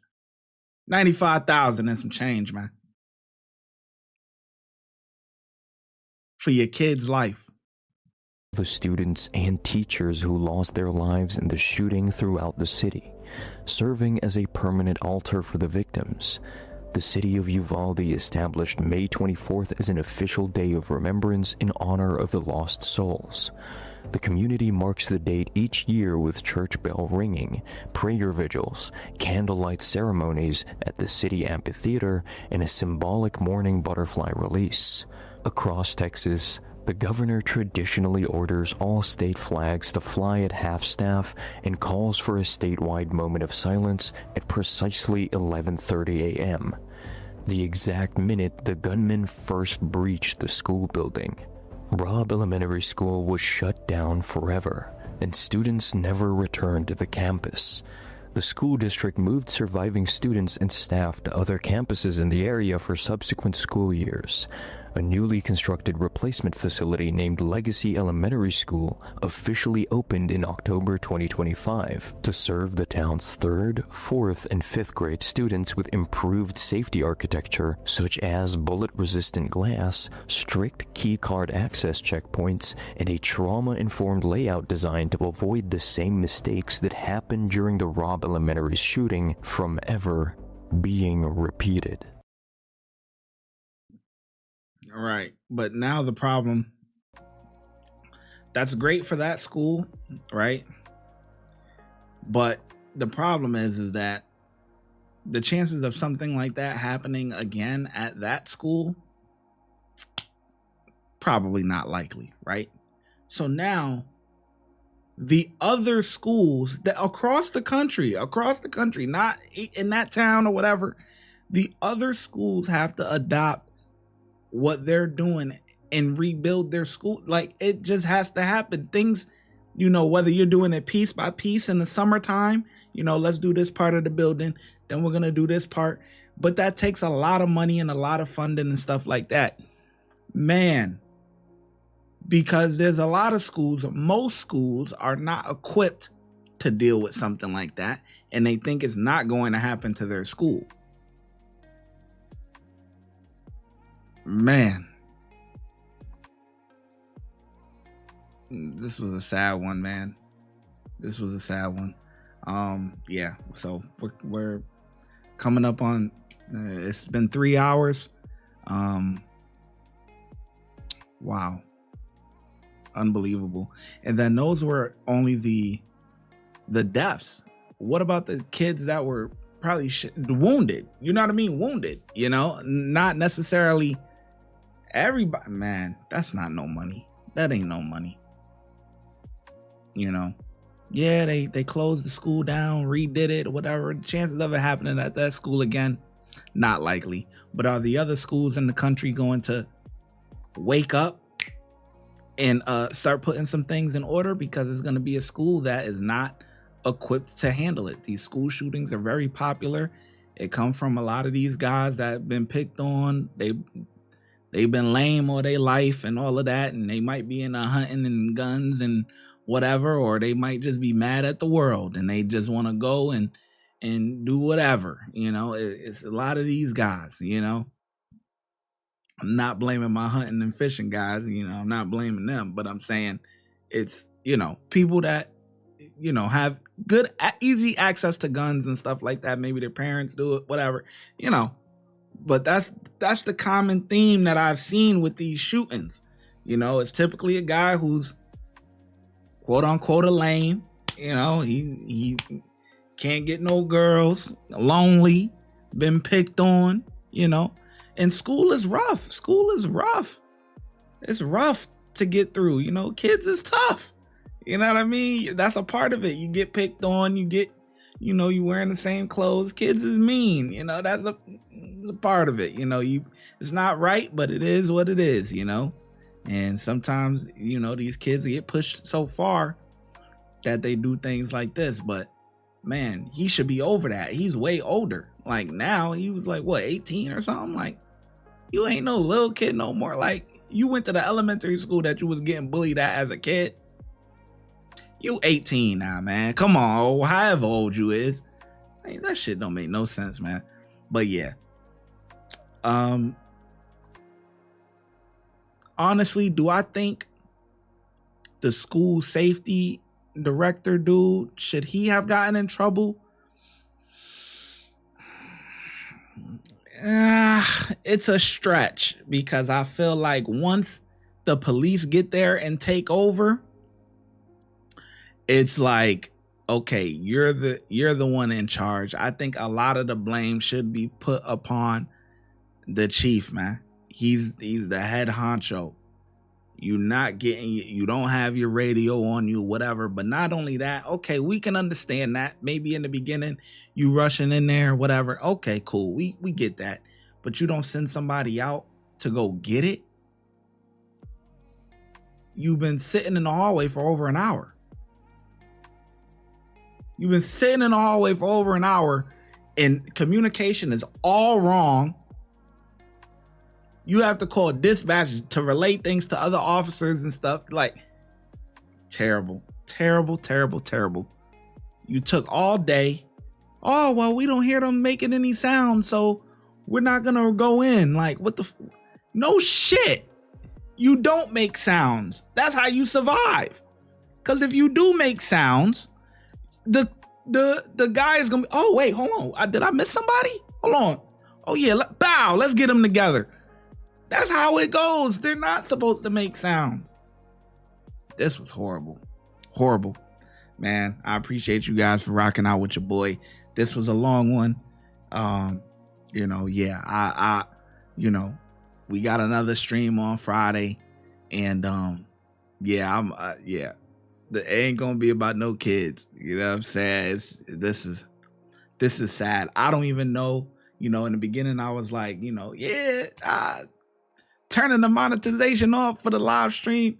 But when when this stream is over, I don't even know if YouTube is gonna monetize this. Like, I don't even know if they're gonna let me turn it on. And at this point, I don't even care, because this right here, shout out to Police Insider, this isn't even about monetization, money, nothing.